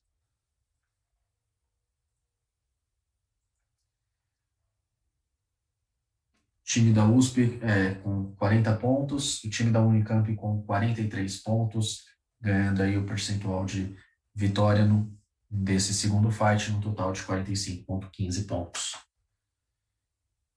Muito obrigado pela presença de todos. Gostaria aí que os demais participantes, os ajudantes aí na competição, fizessem seus comentários. Henrique, professor Antônio, fique à vontade. Pessoal, muito legal a apresentação de vocês, gostei bastante da discussão, todas as equipes estão de parabéns. Tá? Para o pessoal no YouTube, espero que vocês tenham gostado da transmissão. Compartilhem o link da transmissão de amanhã, do terceiro fight, às 9 da manhã, e da final às 14 horas, né, às 2 horas da tarde. Eu espero ver bastante gente aí na final, torcida dos dois times. Tá? Vai ser uma etapa bastante interessante. Qualquer comentário que vocês tenham, se alguém que está assistindo quer fazer uma equipe na universidade que está assistindo, entre em contato com a nossa página no Facebook, ou comenta aqui no YouTube, eu tento responder os comentários, tá? E aí a gente vai nuclear outras equipes em outras universidades. Então, se você é um estudante, se você é um professor, se você gostou do que você assistiu aqui e quer reproduzir isso, vir aqui para o BPT do ano que vem, né? Participar do BPT do ano que vem, entre em contato com a gente na nossa página do Facebook ou aqui pelo YouTube, tá? Venha fazer parte do comitê também para organizar a próxima seletiva nacional. Acho que é isso. Professor Antônio, tem algum comentário? Nenhum comentário, só agradecer a todos pela dedicação no sábado de manhã, sábado à tarde. Espero ver também todo mundo no domingo amanhã. E que essa etapa aqui é uma etapa remota, né? Tipicamente o torneio ele é presencial e tem uma interação muito maior, né? Mas felizmente estamos fazendo essa etapa pelo menos em modalidade remota, né? Já que o internacional também será assim.